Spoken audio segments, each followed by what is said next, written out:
Plants के बारे में। तो इसमें एक अच्छी चीज़ है कि जो हमने पढ़ा है पिछली क्लास में वो सब कुछ डाटा जो होता है सेव हो जाता है, और हम लोग एक मतलब क्विक रिकैप से हम उसको देख सकते हैं जल्दी जल्दी। तो देख लेते हैं इसी चीज़ को, 5 मिनट की बात हो जाएगी, इतने बच्चे भी आ जाएंगे काफ़ी। तो मैंने आपको बताया था कि जो प्लांट्स होते हैं उसको हमने 2 पार्ट्स में डिवाइड किया हुआ है। एक वो प्लांट्स होते हैं जिसके ऊपर फ्लावर्स होते हैं, एक वो प्लांट्स होते हैं जो फ्लावर लेस होते हैं, मतलब फ्लावर्स नहीं होते हैं, ठीक है। एक को फेनेरोगैमी बोलते हैं, एक को क्रिप्टोगैमी बोलते हैं, ठीक है। तो ये हमने डिस्कस किया था कुछ। तो फ्लावरिंग वाले प्लांट्स क्या होते हैं जिसके अंदर स्पेसिफिक टाइप का रिप्रोडक्टिव स्ट्रक्चर प्रेजेंट है, जैसे कॉन्स हो गए, फ्लावर्स हो गए। और आपके पता है इन दोनों, इन जो फ्लावरिंग देते हैं प्लांट्स, इनके अंदर 2 कैटेगरी आते हैं, जैसे जिम्नोस्पर्म एंड एंजियोस्पर्म। मैंने आपको बताया था जिम्नोस्पर्म हमने फ्लावरिंग वाले में क्यों डाला है, बट जो जिम्नोस्पर्म होता है वो ट्रू ट्रू फ्लावरिंग प्लांट नहीं होता, लेकिन उनके पास कॉन्स होते हैं, स्पेसिफिक स्ट्रक्चर प्रेजेंट होती है, that's why we include here. Okay.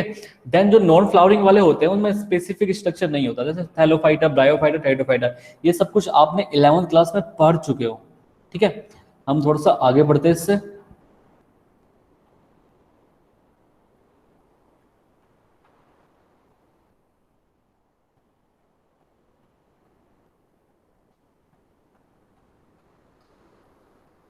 देखो मैंने फिर आपको बताया था कि जो कोई भी प्लांट हो उसके अंदर 2 फेज तो आपको मिलेंगे ही मिलेंगे। कौन कौन से वो 2 फेज होते हैं? वो 2 फेज होते हैं, एक होता है गैमेटोफाइट फेज, एक होता है स्पोरोफाइट फेज। स्पोरोफाइट फेज हमेशा डिप्लॉयड होता है, आपको सबको पता है पहले से बात, ठीक है। और जो गैमेटोफाइट बॉडी होती है वो हमेशा गैमेट प्रोड्यूस करते हैं, और वो हैप्लॉइड बॉडी होती है, ये भी बात आपको पहले से पता है, ठीक है। हमने 11वीं क्लास में कुछ फीचर्स पढ़े थे, जैसे मतलब एंजियोस्पर्म प्लांट्स के क्या क्या फीचर्स होते हैं, या जिम्नोस्पर्म प्लांट्स के क्या क्या फीचर्स होते हैं, टाइडोफाइट्स के क्या फीचर्स होते हैं, ब्रायोफाइट्स के कुछ क्या फीचर्स होते हैं। लेकिन जैसे ही हम थैलोफाइटा से आगे बढ़ते हैं ब्रायोफाइटा, ब्रायोफाइटा से आगे बढ़ते हैं टाइडोफाइटा, टाइडोफाइटा से आगे बढ़ते हैं जिम्नोस्पर्म, एंड देन जब फाइनली हम एंजियोस्पर्म पे आते हैं तो हमें जो रूट और स्टेम और जो लीव्स होती है वो वेल डिफरेंशिएट स्ट्रक्चर दिखाई देती है, कि लीव अलग है, मतलब स्टेम अलग है। तो ये चीजें हमें फीचर्स है, ये हमने 11वीं क्लास में पढ़ चुके हैं।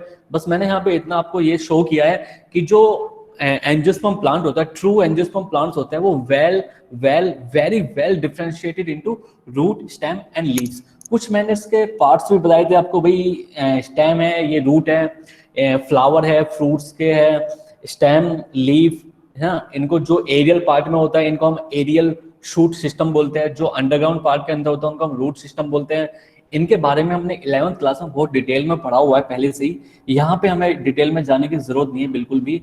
बात करते हैं फ्लावर के। फ्लावर पे भी ये चीज भी 11वीं में पढ़ चुके हैं कि भाई फ्लावर जो होता है वो highly condensed modified reproductive shoot होता है, ठीक है। मतलब जो शूट, जो पहले शूट था वही कंडेंस्ड होके क्या बन गया, फ्लावर की फॉर्मेशन बन गया, ठीक है। तो एक जो एंजियोस्पर्म होते हैं उनकी, जैसे हम पढ़ते हैं, जैसे मेल पार्ट को हम एंडोशियम बोलते हैं, तो एंडोशियम की यूनिट क्या हो गई, स्टेमन हो गई, ठीक है। अगर मैं फीमेल पार्ट की बात करूं, फीमेल को हम गाइनोशियम ऐसे रिप्रोडक्टिव पार्ट बोलते हैं, तो उसकी यूनिट क्या हो गई, पिस्टिल हो गई। ऐसे जो एंजियोस्पर्म प्लांट्स होते हैं उनकी जो रिप्रोडक्टिव यूनिट होती है वो होती है फ्लावर। तो एक फ्लावर के अंदर 4 वॉरल्स होते हैं, ठीक है। मतलब पैटर्न, जैसे कुछ 2 पैटर्न्स होते हैं जो एसेंशियली में आते हैं, 2 पैटर्न्स होते हैं जो एसेसरी में आते हैं, ठीक है। जो एसेंशियल वॉरल्स होते हैं उनके अंदर एंड्रोशियम एंड गाइनोशियम आते हैं। ये वो पार्ट्स है जो सेक्सुअल रिप्रोडक्शन में अपना कंट्रीब्यूशन देंगे, दैट इज एसेंशियल हो गए रिप्रोडक्शन के फेवर के लिए। तो जो एसेसरी हो गए उसमें आ जाएंगे पेटल्स, सेपल्स, जो भी बाकी पार्ट बचा, थैलेमस वगैरह जो भी है, ठीक है, उनके अंदर हम एसेसरी को डाल देंगे। मेनली हम ये 4 ही लेते हैं, बाकी नहीं लेते हैं। फिर मैंने आपको typical structure of a flower दिखाया था, ठीक है। तो ये टिपिकल स्ट्रक्चर ऑफ फ्लावर की, इसको थोड़ा सा ब्रॉड कर लेते हैं।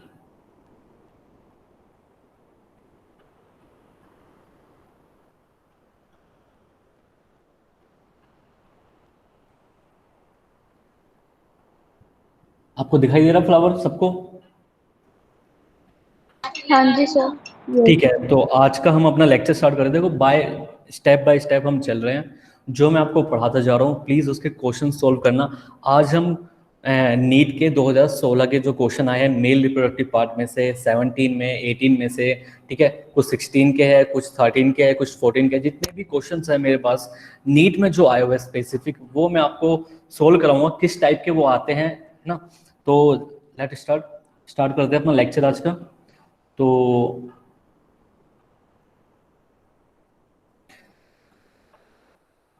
हेडिंग डालो, मेल रिप्रोडक्टिव पार्ट, ठीक है। मेल रिप्रोडक्टिव पार्ट को हम एंड्रोशियम बोलते हैं। जो स्ट्रक्चर होती है हमारी मेल की वो एंड्रोशियम होता है,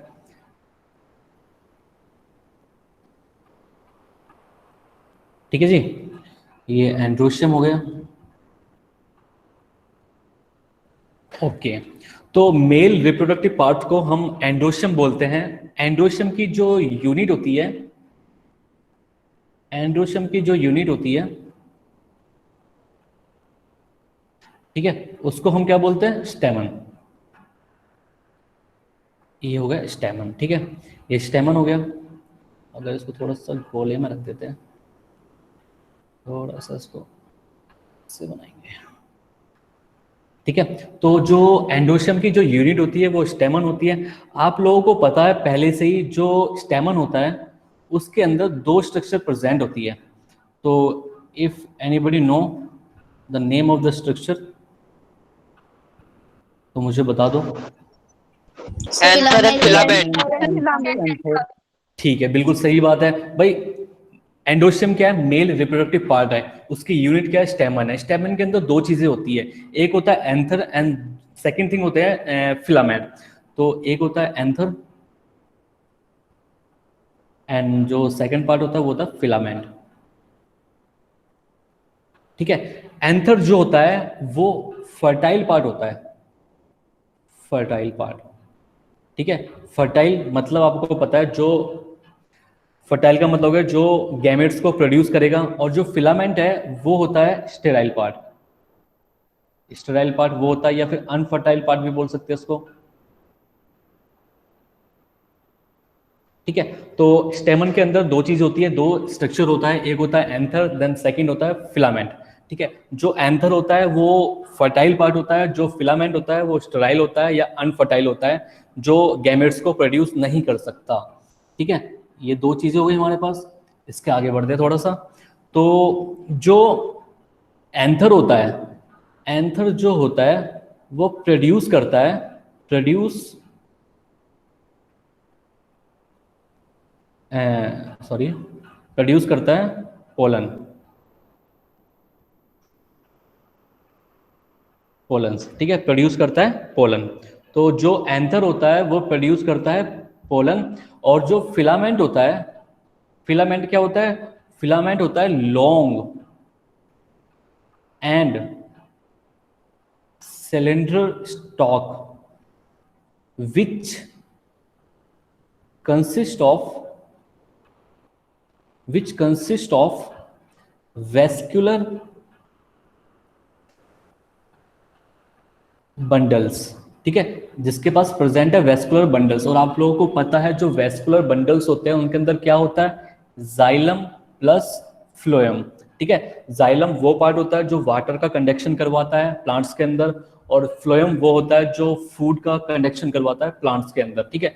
तो भाई हमने ये स्टेमन के दो पार्ट्स पढ़े, एक है एंथर, सेकंड है फिलामेंट। एंथर जो होता है फर्टाइल पार्ट होता है, एंथर प्रोड्यूस करता है पोलन्स को, और जो फिलामेंट होता है वो लॉन्ग स्ट्रक्चर होती है, ठीक है, लॉन्ग होती है ना, सिलेंडर स्टॉक होता है उसका, जो कंसिस्ट करते हैं अपने अंदर वेस्कुलर बंडल्स को। वेस्कुलर बंडल्स का मतलब है जाइलम एंड फ्लोएम, ठीक है जी। यहां तक समझ में आ गया होगा सबको मेरे ख्याल से, तो ये तो इजी पार्ट है, कुछ एक्स्ट्रा मैंने नहीं बताया अभी तक। तो अगर मैं थोड़ा सा इसका डायग्राम देखूं, ठीक है, सिलेंडर। होलो हो, एक जैसे आप प्लांट्स को देखते हो ना, कुछ इस टाइप की स्ट्रक्चर जो होती है, इस टाइप की स्ट्रक्चर जो होती है, ठीक है जी। तो अगर मैं इसका डायग्राम देखूं स्टेमन का, तो ये कुछ इस टाइप का मुझे नजर आएगा, दोबारा से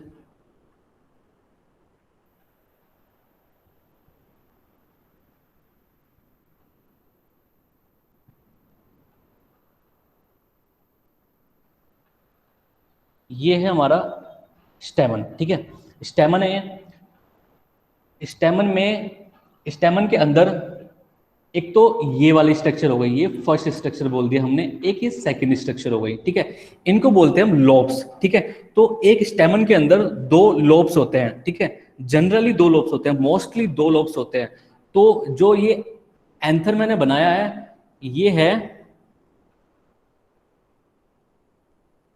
ये है बाई लोब्ड स्ट्रक्चर, ठीक है, मतलब दो लोब, एक लोब ये रहा एंड सेकंड लोब ये रहा, ठीक है।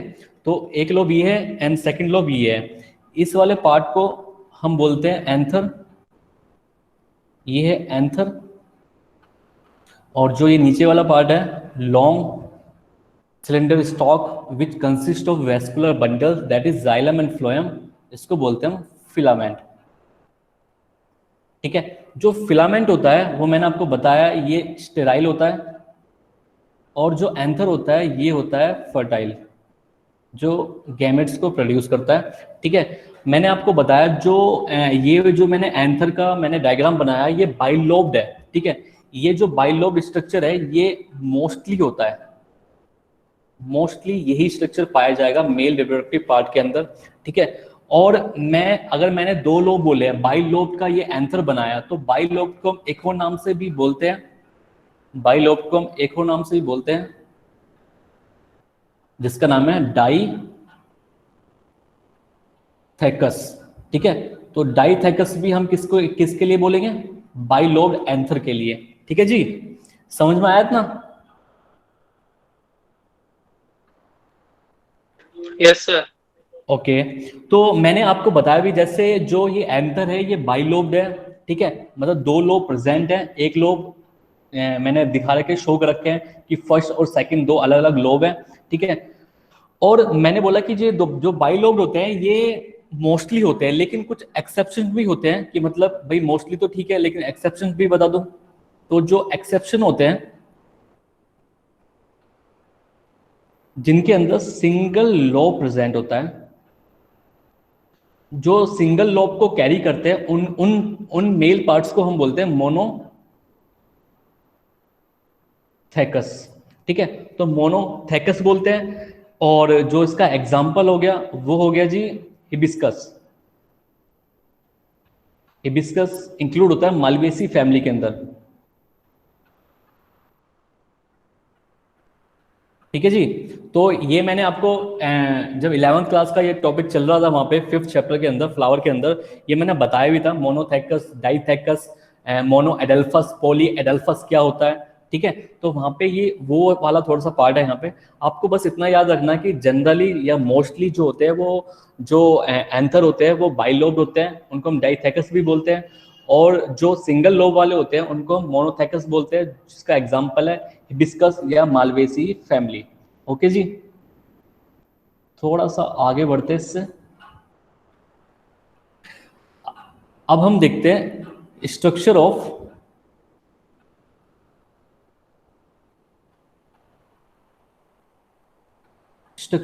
एंथर। एंथर की स्ट्रक्चर देखते हैं एंथर का, ठीक है। अगर मैं एंथर को बनाऊंगा, इसको थोड़ा सा मॉडिफाई करेंगे इसी डायग्राम को।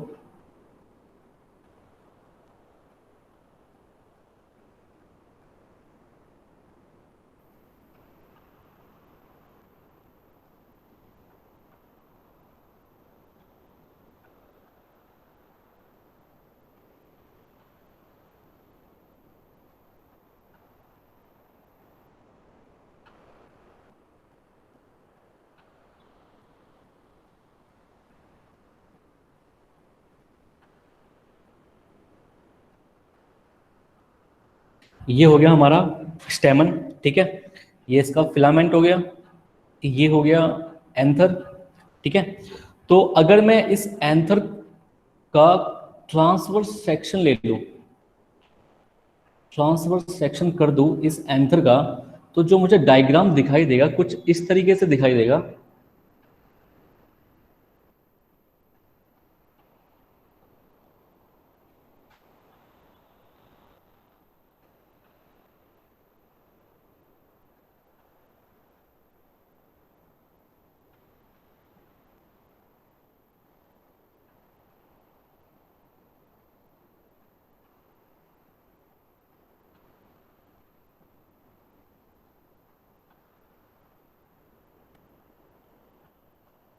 थोड़ा सा और इसको बड़ा बनाना पड़ेगा यहाँ से।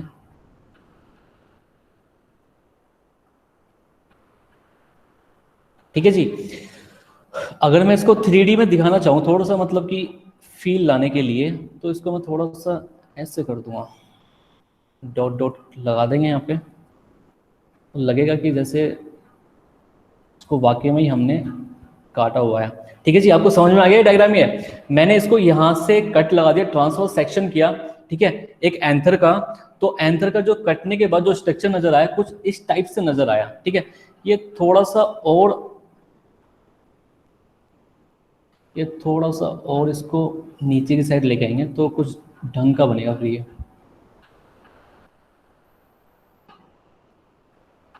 कुछ इस टाइप का। ठीक है जी, समझ में आ गया आपको ये? तो अगर मैं इस स्ट्रक्चर की बात करूं तो ये जो है, ये जो इतना पार्ट है, ये है इसका फर्स्ट लॉब, ये है first lobe of A anther, ये है सेकंड लॉब। ठीक है, ये फर्स्ट लॉब, ये है सेकंड लॉब। इस वाले पार्ट को, इतने वाले पार्ट को, इसको बोल रहे हैं हम फर्स्ट लॉब। ये है सेकंड लॉब, जो सेकंड पार्ट हो गया वो सेकंड लॉब हो गया इसके अंदर। ठीक है, तो मैं कुछ, आप डायग्राम बनाते जाना साथ के साथ ही। ठीक है, बहुत मैं आपको इसकी नेमिंग भी करूंगा बिल्कुल अभी, लेकिन मैं आपको साथ के साथ कुछ लिखवाता भी जाऊं। देखो, जो एंथर होता है, जो एंथर होता है, ठीक है, एंथर कैसा, एक बाइलोब्ड स्ट्रक्चर है। ठीक है, तो एंथर क्या है, बाइलोब्ड स्ट्रक्चर है। ठीक है, जो बाइलोब्ड स्ट्रक्चर है, जो टू लोब्स है, two lobes are separated by connectives। Connective से वो सेपरेट है दोनों आपस में। तो हम देखेंगे भाई कनेक्टिव से कैसे सेपरेट है ये डायग्राम। ठीक है, देखो मैंने आपको ये दो लोब दिखाए अलग अलग। मैंने बोला कि जो टू लोब्स है वो सेपरेटेड है, मतलब ये लोब अलग है एंड ये सेकंड लोब अलग है, ये दोनों आपस में सेपरेटेड है। ठीक है, with the help of connective, यहां पे प्रेजेंट होता है कनेक्टिव्स। ठीक है, इसको मैं लिख दूंगा यहाँ पे, ये है कनेक्टिव। कनेक्टिव और कुछ नहीं है, ये है एक्चुअली में फिलामेंट, फिलामेंट ही है। ठीक है, इसका नाम दे दिया कनेक्टिव क्योंकि ये दो पार्ट्स को आपस में अटैच कर रहा है, तो इसीलिए इसका नाम दे दिया कनेक्टिव। जो कनेक्टिव होता है, जो फिलामेंट होता है, वो जनरली आप लोगों को पता है बना किस चीज से होता है। इसके अंदर होता क्या है, इसके अंदर होता है वेस्कुलर बंडल्स ही तो होते हैं इसके अंदर, जिसके अंदर जाइलम और फ्लोएम प्रेजेंट रहते हैं। भैया समझ में आ गई ये दोनों चीजें? Yes sir. सबको समझ में आ रहा है ना, या ऐसे ही बस बोले जा रहे हो आप लोग? आ रहा है सर इसके नीचे से 3D में देखें तो आरुषि, अभिनव गुप्ता, अभिषेक कुमार, यस सर, आबिदा रहमान, भाई आ रहा है ना समझ में सबको? अंकुश कुमारी, यस सर, आ रहा है सबको। आर्या सिंह, आयुष मेहता या मेहरा, आयुषी, सबको नजर आ रहा है ना? सर यस, एक डाउट था सर। हाँ बोलो बोलो। सर जो आपने कनेक्टिव बताया है ये एक्चुअली एक ट्यूबुलर स्ट्रक्चर है नीचे से 3D में देखें तो? देखो मैं आपको ना इसका और अच्छे से डायग्राम बताता हूँ। एक्चुअली क्या है ना, थोड़ा सा ना यार, मतलब कलाकारी दिखाने में थोड़ा सा टाइम लग रहा है मेरे को। देखो थोड़ा बहुत मेरी ना जो हैंड राइटिंग है इसमें थोड़ी साफ हुई है हल्की सी। ठीक है, तो धीरे धीरे जैसे मैं इसको यूज करते जाऊंगा इस ऐप को, तो हाथ थोड़ा साफ होता चला जाएगा। देखो अगर मैं ना एक्चुअली में अगर मैं एक बाइलोब स्ट्रक्चर बनाऊं तो ध्यान से देखना, बाइलोब स्ट्रक्चर इसको मैं हटा दूंगा बाद में। ये एक लोब हो गया, ठीक है, ये एक लोब हो गया। और दूसरा लोब मैं दूसरे कलर से बना के दिखा देता हूँ मैं आपको। ये हो गया दूसरा लोब, ठीक है। यहाँ पे प्रेजेंट होता है क्या चीज, जो मैं आपको ये स्ट्रक्चर दिखाना चाह रहा हूँ, ये है कनेक्टिव, कनेक्टिव, ठीक है। ये जो नीचे से इसकी स्टोक आई होती है, नीचे से स्टोक आई होती है इसकी, और ये ऐसे निकलता है, ये समझ में आ गया अब? हाँ सर अब यस सर। ठीक है ना। तो यही चीज होती है जो दोनों में आपस में कनेक्ट करके रखती है, दैट इज कनेक्टिव। और कनेक्टिव कुछ नहीं है यार, कनेक्टिव सिर्फ एक वेस्कुलर बंडल्स है इसके अंदर, जाइलम फ्लोएम, जो नोरिशमेंट प्रोवाइड कराएंगे अंदर की साइड, और तो कुछ नहीं इसके अंदर, है ना। तो आगे बढ़ते हैं अपना सेकंड पार्ट की साइड। भाई एंथर बाइलोब स्ट्रक्चर होती है, दो lobes are separated by the connectives, ठीक है। अगर टू लोब्स की बात हो गई है, दो लोब है, तो अगर मैं ईच लोब की बात करूं, ईच लोब, हर लोब्स के अंदर, ईच लोब्स के अंदर क्या होगा, each lobe consist of two theca. अब भाई थैका क्या है, देखो भाई थैका क्या है, देखो देखो, ये है जो ये एक स्ट्रक्चर दिखाई दे रही है यहां से यहां तक, थोड़ा सा इस तरीके से, इस तरीके से, ओ ये गोला नहीं बना,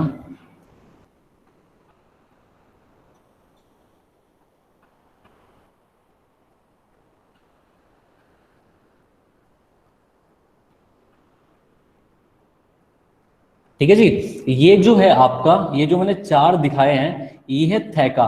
थैका कुछ नहीं होता, थैका कुछ नहीं होता, सिर्फ एक होलो स्ट्रक्चर जो होती है एंथर के अंदर, उसको हमने नाम दिया theca. Theca is a sac like structure. समझ में आ गया जी? Yes sir. ओके, तो मैं यहां पर लिख देता हूं, देखो बुरा मान रहा है तो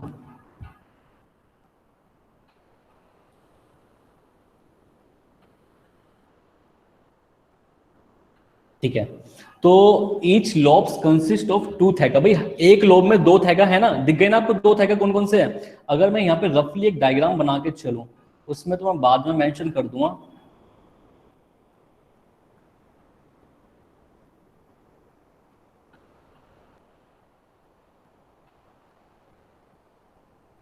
ठीक है। ये एक थैका हो गया, ये अलग एक थैका हो गया, ये अलग एक थैका हो गया, ये अलग थैका हो गया, ठीक है। ये एक लोब हो गया, ये लोब है पूरा का पूरा, ये एक अलग लोब हो गया, ठीक है। तो एक लोब के अंदर दो थैका है, तो एंथर बाइलोब स्ट्रक्चर है। दो जो टू लोब्स होते हैं, जो बाइलोब स्ट्रक्चर हम बोल रहे हैं, are separated by connectives. Connective कुछ नहीं होता, सिर्फ वेस्कुलर बंडल्स होते हैं, ठीक है। तो अगर मैं बोलूं दो लोब्स होते हैं, अगर मैं एक लोब की बात करूं, तो each lobe consist of two theca, ठीक है। हर थैका के अंदर, हर लोब्स के अंदर दो थैका प्रेजेंट होते हैं। तो थैका एक्चुअली में होता क्या है, थैका जी होते हैं ये सैक लाइक स्ट्रक्चर होती है थैका, ठीक है। देखो इमेच्योर, इन इमेच्योर, इमेच्योर कंडीशन के अंदर, इमेच्योर कंडीशन के अंदर जो थैका होता है, ठीक है, जो थैका होता है वो दो थैका हमको नजर आते हैं। एक ये अलग थैका होता है और ये एक अलग थैका होता है, दो थैका हमको नजर आते हैं अलग अलग। लेकिन in mature stage, mature stage या मैच्योर कंडीशन के अंदर, मैच्योर कंडीशन के अंदर जो बोथ, जो दोनों थैका होते हैं, both theca are connected to each other, एक दूसरे से वो अटैच हो जाते हैं, ठीक है। तो कहने का मतलब है, जो हमें ये दो थैका नजर आ रहे हैं एक लोब के अंदर, कि एक थैका ये रहा, दूसरा ये रहा, इसको मैं तीसरा बोल देता हूं, इसको मैं फोर्थ बोल देता हूं, ठीक है। तो ये जो स्ट्रक्चर है थैका की, ये सिर्फ हमें अलग अलग पार्टीशन में दिखाई देते हैं इमेच्योर कंडीशन के अंदर, जब यहाँ पे पोलन ग्रेन्स की डेवलपमेंट चल रही होती है।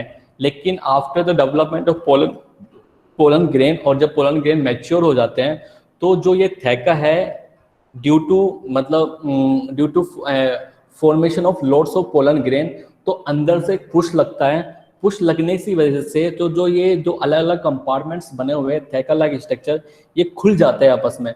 खुलने के बाद ये एक ही स्ट्रक्चर हो जाते हैं। अगर मैं इसका डायग्राम दिखाना चाहूँगा, मैं अभी थोड़ी देर में इसका डायग्राम दिखाऊंगा कि भाई इसका डायग्राम क्या है, ठीक है। तो ये हमने यहाँ पे थैका की स्ट्रक्चर बना ली है, ये है theca. Excuse me sir. Yes sir आपने अभी जो ऊपर डायथीकस बोला था वो आपने एंथर को बोला था या लोब को? मैंने एक लोब्स की स्ट्रक्चर को बोला था वहां पे कि ये डाइथैकस भी बोलते हैं इनको हम, क्योंकि दो अलग अलग लोब्स में थैका प्रेजेंट होते हैं, मतलब दो अलग अलग लोब्स में थैका प्रेजेंट होते हैं, that is the dithecous structure in bilobe structure, ठीक है। लेकिन अगर सिंगल लोब है, एक ही थैका प्रेजेंट है खाली वहां पे, तो इसलिए उसको हम क्या बोलते हैं, मोनोथैकस। क्योंकि हम जो कंसीडर करते हैं वो कंसीडर करते हैं एट मैच्योरिटी के टाइम पे। मैच्योरिटी के टाइम पे क्या होता है, जो दो थैका होते हैं वो आपस में इंटरकनेक्ट हो जाते हैं बाद में। कोई वहां पे कोई एक पर्टिकुलर थैका नहीं, मतलब दो अलग अलग सेपरेट थैका हमको नजर नहीं आते वहां पे उस समय। तो थैका कुछ नहीं है, एक होलो स्ट्रक्चर है जहां पे कोलन ग्रेन्स की डेवलपमेंट होती है बस, ठीक है जी।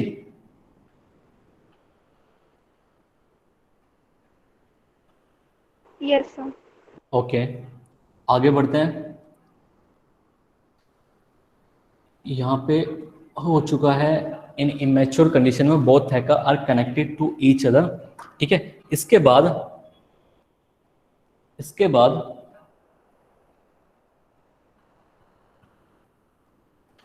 अगर मैं ईच थैका की बात करूं, अभी हमने ईच लोब्स की बात करी, फिर हमने ईच थैका की बात करें हम, तो ईच थैका के अंदर, हर थैका के अंदर कंसिस्ट ऑफ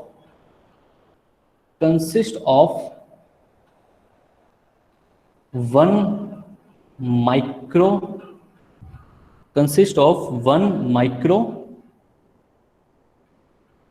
स्पोरेंजिया, ठीक है जी। तो हर थैका के अंदर एक माइक्रो स्पोरेंजिया प्रेजेंट है। तो अगर मैं हर थैका के अंदर एक माइक्रो स्पोरेंजिया प्रेजेंट है, तो टोटल कितने थैका होते हैं, 4 थैका होते हैं। तो 4 का मतलब है डेट इज टोटल कितना अमाउंट हो जाएगा, टोटल हो जाएंगे 4 माइक्रो स्पोरेंजिया प्रेजेंट होंगे, या इनको 4 माइक्रो स्पोरेंजिया, अगर इसको हम बोल सकते हैं टेट्रा माइक्रो स्पोरेंजिएट, ठीक है जी। इसको हम बोलते हैं टेट्रा माइक्रो स्पोरेंजिएट। देखो अगर मैं इसको डायग्राम में शो करूं, थोड़ा सा यहां पे शो करूं, देखो ये एक लोब है अलग से, इस लोब के अंदर 2 थैका प्रेजेंट है, ठीक है। 2 थैका हमें सिर्फ दिखाई देते हैं किस टाइम पे, सिर्फ इमेच्योर कंडीशन में, जब वो बचपन में होता है फ्लावर अपने। जैसे ही वो मैच्योरिटी के टाइम पे जाएगा, तो जो ये 2 अलग अलग कंपार्टमेंट्स दिखाई दे रहे हैं, ये और ये वाला कंपार्टमेंट्स, ये आपस में इंटरलिंक हो जाते हैं, ठीक है जी। इस कंडीशन में सिर्फ हमें एक ही थैका नजर आता है, ठीक है, क्योंकि कनेक्ट हो जाते हैं। इसके बाद मैंने बोला कि भाई एक लोब के अंदर 2 थैका होते हैं, और एक थैके के अंदर प्रेजेंट होता है सिर्फ 1 माइक्रो स्पोरेंजिएट, ये है स्पोरेंजियम। ये जो मैंने आपको अलग पेन से नजर आ रहा होगा आपको यहाँ पे, ये जो इसके अंदर जो स्ट्रक्चर प्रेजेंट है, इसको हम बोलते हैं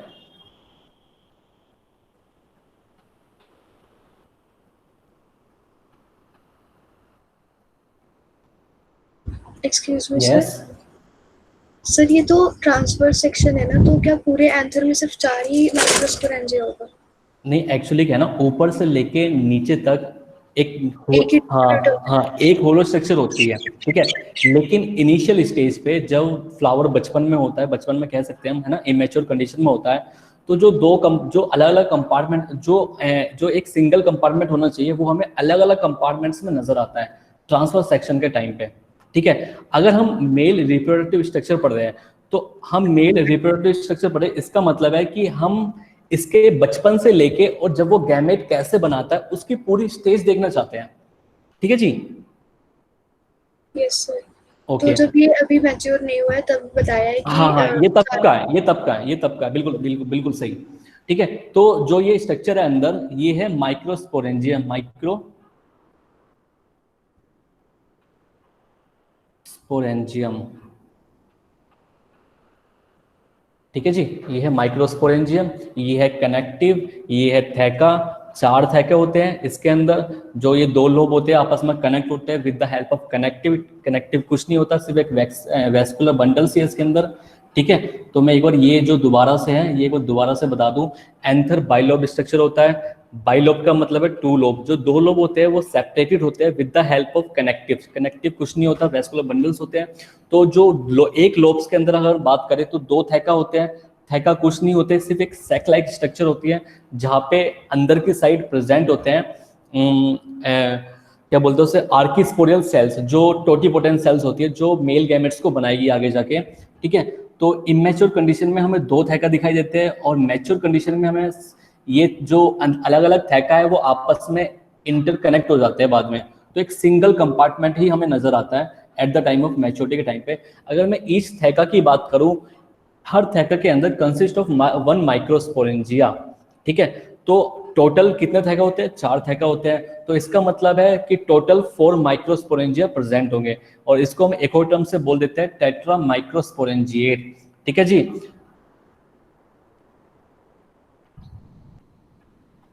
सर यस। सर जब मैच्योर में हो तो इसे टेट्रा माइक्रोस्पोरेंजिएट नहीं बोलेंगे? देखो, किसको जब मैच्योर नहीं होगा? ये तो जब मैच्योर हो जाएगा। बेटा जब मैच्योर हो जाता है तो वहां पे ना पोलन ग्रेन्स बनने स्टार्ट हो जाते हैं। अब जब पोलन ग्रेन्स बनने स्टार्ट हो जाएंगे अंदर की साइड, जहाँ पे माइक्रोस्पोरेंजिया जैसे हम बोले, देखो माइक्रोस्पोरेंजिया हम किसे क्यों मतलब क्यों बोल रहे हैं, क्योंकि माइक्रोस्पोरेंजिया के अंदर प्रेजेंट है स्पोरोजिनस टिश्यू। ये वो स्पोरोजिनस टिश्यू है जो आगे जाके पोलन ग्रेन बनाएंगे। ठीक है। जी सर। सर लेकिन जब वो मैच्योर होगा तब तो 4 नहीं रहेंगे ना, वो 2 ही हो जाएंगे ना फ्यूज हाँ होके। हाँ बिल्कुल बिल्कुल, वो फ्यूज होके 2 ही हो जाएंगे, मतलब एक सिंगल कंपार्टमेंट रह जाएगा एक लोब के अंदर। ठीक है। तो सर उस केस में से बाय माइक्रोस्पोरेंजिएट बोलेंगे। बेटा स्टार्टिंग से हम पढ़ रहे हैं ना, मतलब हम एक फिगर आउट कर रहे हैं कि स्टार्टिंग में कैसे स्ट्रक्चर होती है, बाद में वो कैसे हो जाते हैं, देन फाइनली वो कहाँ चले जाते हैं। सिर्फ हम पूरा का पूरा उसका लाइफ एक साइकिल होता है ना, वो हम देख रहे हैं कि कैसे मॉडिफिकेशन होती है। जैसे फीमेल का केस ले लो, रिप्रोडक्शन जो ह्यूमन रिप्रोडक्शन का हमने पढ़ा होगा कि एट द टाइम ऑफ जब फीमेल पहुंचता है 45 या 50 की एज में, तो जो मीनोपॉज एक स्टेज होती है जो आ जाती है फीमेल के अंदर। तो ये तो एक बिहेवियर हो गया, एक ह्यूमन का बिहेवियर हो गया, फीमेल का बिहेवियर हो गया, कि ये एक हार्मोनल चेंजेस होते हैं। ठीक है।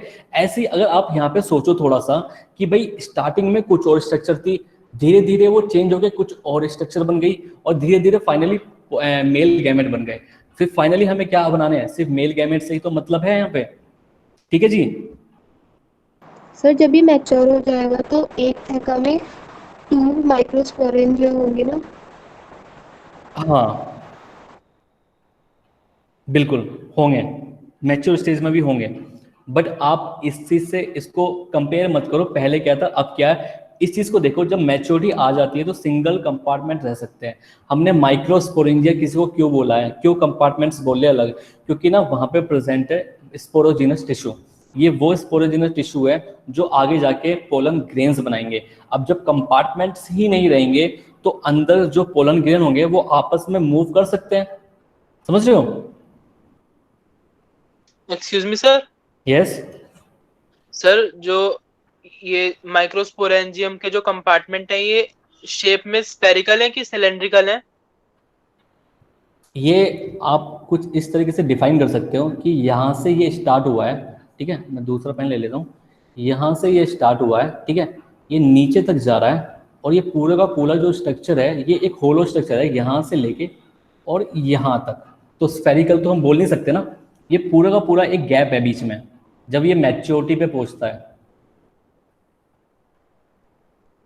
ठीक है। और जो ये कंपार्टमेंट्स होते हैं ये कुछ इस तरीके से दिखाई देते हैं। मैं आपको एक फोटो दिखाई देता हूँ, फिर भी एनसीईआरटी का एक डायग्राम है, उसी को लेके चलते हैं यहाँ पे। ये वाला।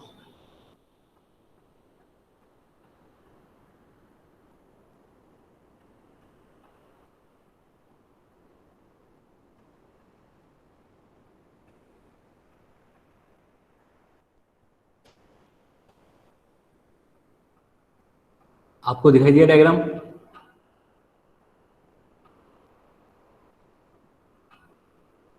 डायग्राम दिखाई दे रहा है आपको? Yes sir. Yes sir. देखो भाई, अब देखो देखो, आप बहुत देर से पूछ रहे थे, मैं इस डायग्राम को थोड़े टाइम बाद दिखाता ज़रूर, क्योंकि आप ही के लिए ले आए हैं। ठीक है, देखो ये जो यहाँ देखो स्टार्टिंग में, ये देखो स्टार्टिंग में ये सोचो, देखो दो, ये अलग थैका, एक ये थैका अलग है, ठीक है जी, थैका अलग है, ये थैका अलग हो गया, ये अलग हो गया, ये अलग है। जैसे मैच्योरिटी आएगी तो देखो ये एक कंपार्टमेंट्स हो गया ना, पूरा का पूरा यहाँ से लेके यहाँ तक एक, ये पूरा का पूरा एक बन चुका नहीं। यहाँ पे क्या, अंदर की साइड प्रेजेंट है पोलन ग्रेन। ठीक है जी, अब समझ में आपको क्लियर हो रहा है? जी सर, अब क्लियर हो गया। अब ये अभी ना ये मत देखना कि भाई ये तो भाई टूट चुका है, ये टूटने वाला मत देखना, ये देखो कि भाई ये तो पूरा पैक्ड है। रिलीज ऑफ पोलन ग्रेन से पहले ये पैक्ड होगा, तो ये पूरी की पूरी स्ट्रक्चर एक ही है।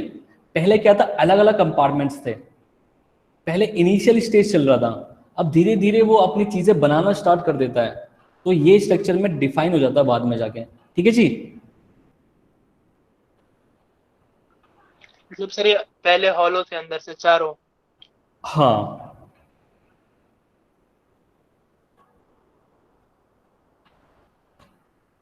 देखो, होलो का मतलब है जो अंदर जो स्ट्रक्चर देख रहे हो आप, थैका जो स्ट्रक्चर देख रहे हो आप, इसके अंदर यहाँ पे प्रेजेंट है बहुत सारे स्पोरोजिनस टिश्यू।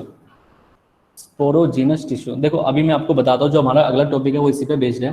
ठीक है, तो इसको डिलीट कर देते हैं यहाँ से।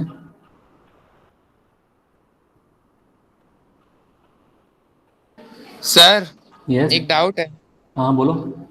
सर, माइक्रोस्पोरेंजिया और माइक्रोस्पोरेंजियम में डिफरेंस क्या है? भाई सिंगुलर और प्लूरल का डिफरेंस हो गया ना। Okay sir. चलो ठीक है, आगे बढ़े अब हम। देखो देखो, अब ना थोड़ी थोड़ी चीजें अब क्लियर हो जाएगी, जो मैं अपना टॉपिक करा रहा हूँ ये वाला, इससे थोड़ी बहुत क्लियर चीजें और हो जाएगी आपको। देखो in initial stage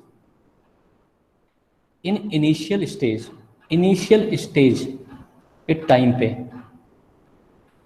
initial stage कब बोल रहे हैं हम? एट द टाइम ऑफ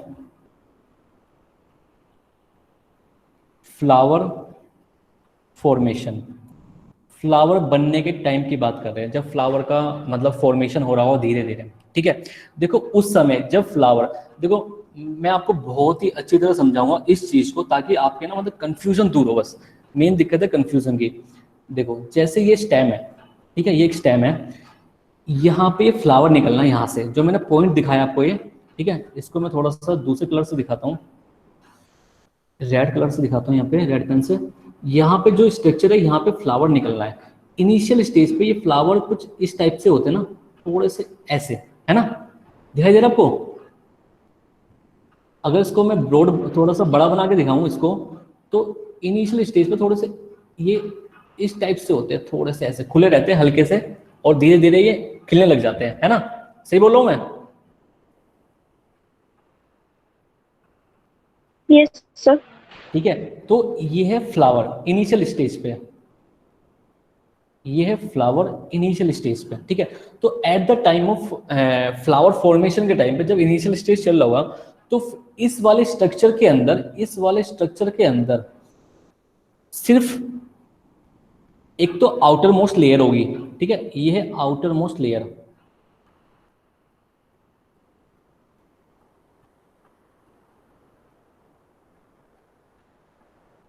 ठीक है, और इसके अंदर एक और प्रेजेंट होगी लेयर,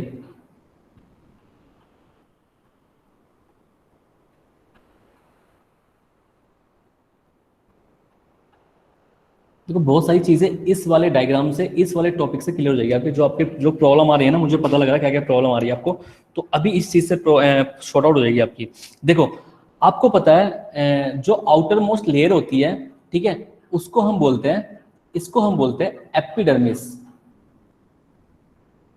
ठीक है, और जो अंदर की साइड जो लेयर बनाई है मैंने, इसको हम बोलते थे हाइपोडर्मिस। याद आया? ठीक है जी।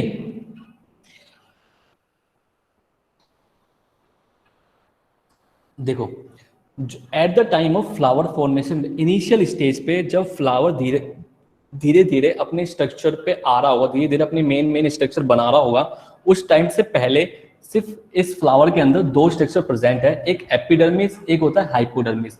हाइपोडर्मिस जो सेल्स होती है वो अंदर की साइड होती है, जो एपिडर्मिस होती है वो आउटर लेयर होती है। ये आउटर है, ये बाहर की साइड है, और ये प्रेजेंट है इनर साइड पे, ठीक है, ये इनर साइड पे है। तो जो ये मैंने जो हाइपोडर्मिस स्ट्रक्चर बनाई है, ठीक है, जो हाइपोडर्मिस है इसके some hypodermal cells behave like archesporial cells, ठीक है। तो जो हाइपोडर्मस की जो इनर साइड पे जो सेल प्रेजेंट थी उनका नाम था हाइपोडर्मिस। हाइपोडर्मस की कुछ cells behave like a archesporial cell. Archesporial cells वो सेल्स होती है जो आगे जाके स्ट्रक्चर बनाएगी बहुत ज्यादा, ठीक है, वो स्ट्रक्चर हम देखेंगे। मतलब आर्कीस्पोरियल वो सेल्स है जो टोटीपोटेंट सेल्स होती है, टोटीपोटेंट सेल्स जो होती है उनको हम आर्कीस्पोरियल सेल्स बोलते हैं, ठीक है। जो ये आर्कीस्पोरियल सेल्स है,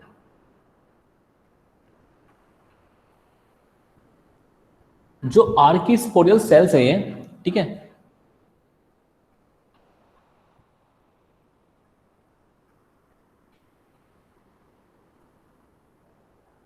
जो ये आर्कीस्पोरियल सेल्स है ये बाद में हाँ यस सर, जो आप ये बता रहे हो at time of flower formation, ये स्ट्रक्चर है किसका?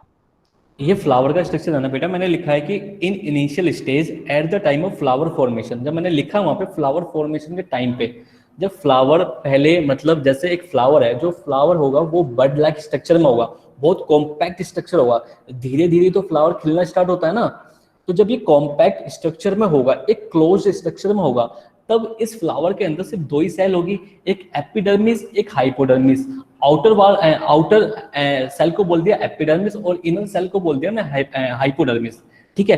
तो जो हाइपोडर्मिस जो हमने बोला है उसकी कुछ cells behave like archesporial cells. Archesporial cells हमने उन सेल्स को बोला है जो टोटीपोटेंट सेल हो, जो आगे जाके गैमेट्स का फॉर्मेशन कर सके, ठीक है जी। यहां तक समझ में आ गया भाई? आया नहीं आया? ठीक है। देखो अभी धीरे धीरे चीजें क्लियर होगी, अब पहले देखते जाओ, फिर धीरे धीरे चीजें क्लियर होगी। तो यहाँ पे मैं ये बता देता हूं कि जो आर्कीस्पोरियल सेल्स है वो आगे जाके फॉर्म्ड, ठीक है, ये फॉर्मेशन लिख देते हैं, आगे जाके फॉर्मेशन करेगी, फॉर्मेशन बनाएगी, आगे जाके ये आगे जाके बनाएगी outer wall of anther. Anther की आउटर वॉल बनाएगी, ठीक है। एंड सेकंड चीज क्या बनाएगी वो, ये बनाएंगे आगे जाके स्पोरोजीनस टिश्यू बनाएंगे, ठीक है। तो इसका मतलब है कि जो आर्कीस्पोरियल सेल है वो नन अदर देन ये हाइपोडर्मिस सेल ही है जो बिहेव करने लग गई आर्कीस्पोरियल सेल की तरह, ठीक है। ये आर्कीस्पोरियल सेल्स ने बाद में जाके फॉर्मेशन करी दो चीजों की, एक तो आउटर वॉल्स की फॉर्मेशन करी और सेकंड स्पोरोजीनस टिश्यू बना दिया। तो जो आउटर वॉल है, वो होती है 3 to 4 लेयर्स होती है एंथर के अंदर, ठीक है। और जो स्पोरोजीनस टिश्यू है वो डिफरेंशिएट होके ये बना लेते हैं MMC या फिर PMC। तो धीरे धीरे स्ट्रक्चर क्लियर होगी, तो गौर देना बिल्कुल के बिल्कुल। मतलब ऐसा नहीं कि कहीं और दिमाग चल रहा है आपका, अभी जो मैं बता रहा हूँ सिर्फ उस चीज पर फोकस करो, ठीक है। तो जो स्पोरोजीनस टिश्यू है उनके अंदर डिफरेंशिएशन हुआ और उन्होंने बना लिया MMC या फिर PMC। एमएमसी क्या होता है भाई, फुल फॉर्म पता है? माइक्रोस्पोर माइक्रोस्पोर मदर सेल, ठीक है। और पीएमसी का मतलब क्या होता है? पोलन मदर सेल, ठीक है। तो इसका मतलब है जो आर्किस्पोरियल सेल से जो बना है वो दो चीज बनी है। एक तो बना दिया इन्होंने कि outer wall of the anther, और कुछ फॉर्मेशन कर लिया स्पोरोजिनस टिश्यू के अंदर, ठीक है। ये जो स्पोरोजिनस टिश्यू है दोबारा से डिफरेंशिएट हुए और बना लिया इन्होंने एमएमसी या फिर पीएमसी या फिर माइक्रोस्पोर मदर सेल या फिर पोलन मदर सेल। जो 3 से 4 लेयर्स है ये होती है epidermis,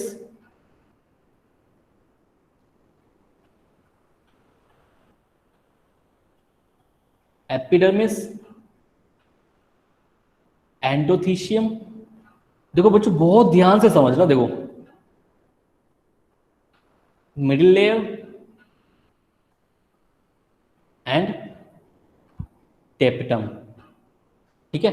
epidermis, endothecium, middle layer और टेपिटम। देखो आपके दिमाग में एक क्वेश्चन आ रहा होगा, देखो मेरे हिसाब से तो जो मुझे लगता है, देखो मैंने बोला कि भाई ये भी तो एपिडर्मिस लेयर है, ये भी तो एपिडर्मिस है, और ये भी तो एपिडर्मिस है, मतलब बाद में भी एपिडर्मिस बन रहा है।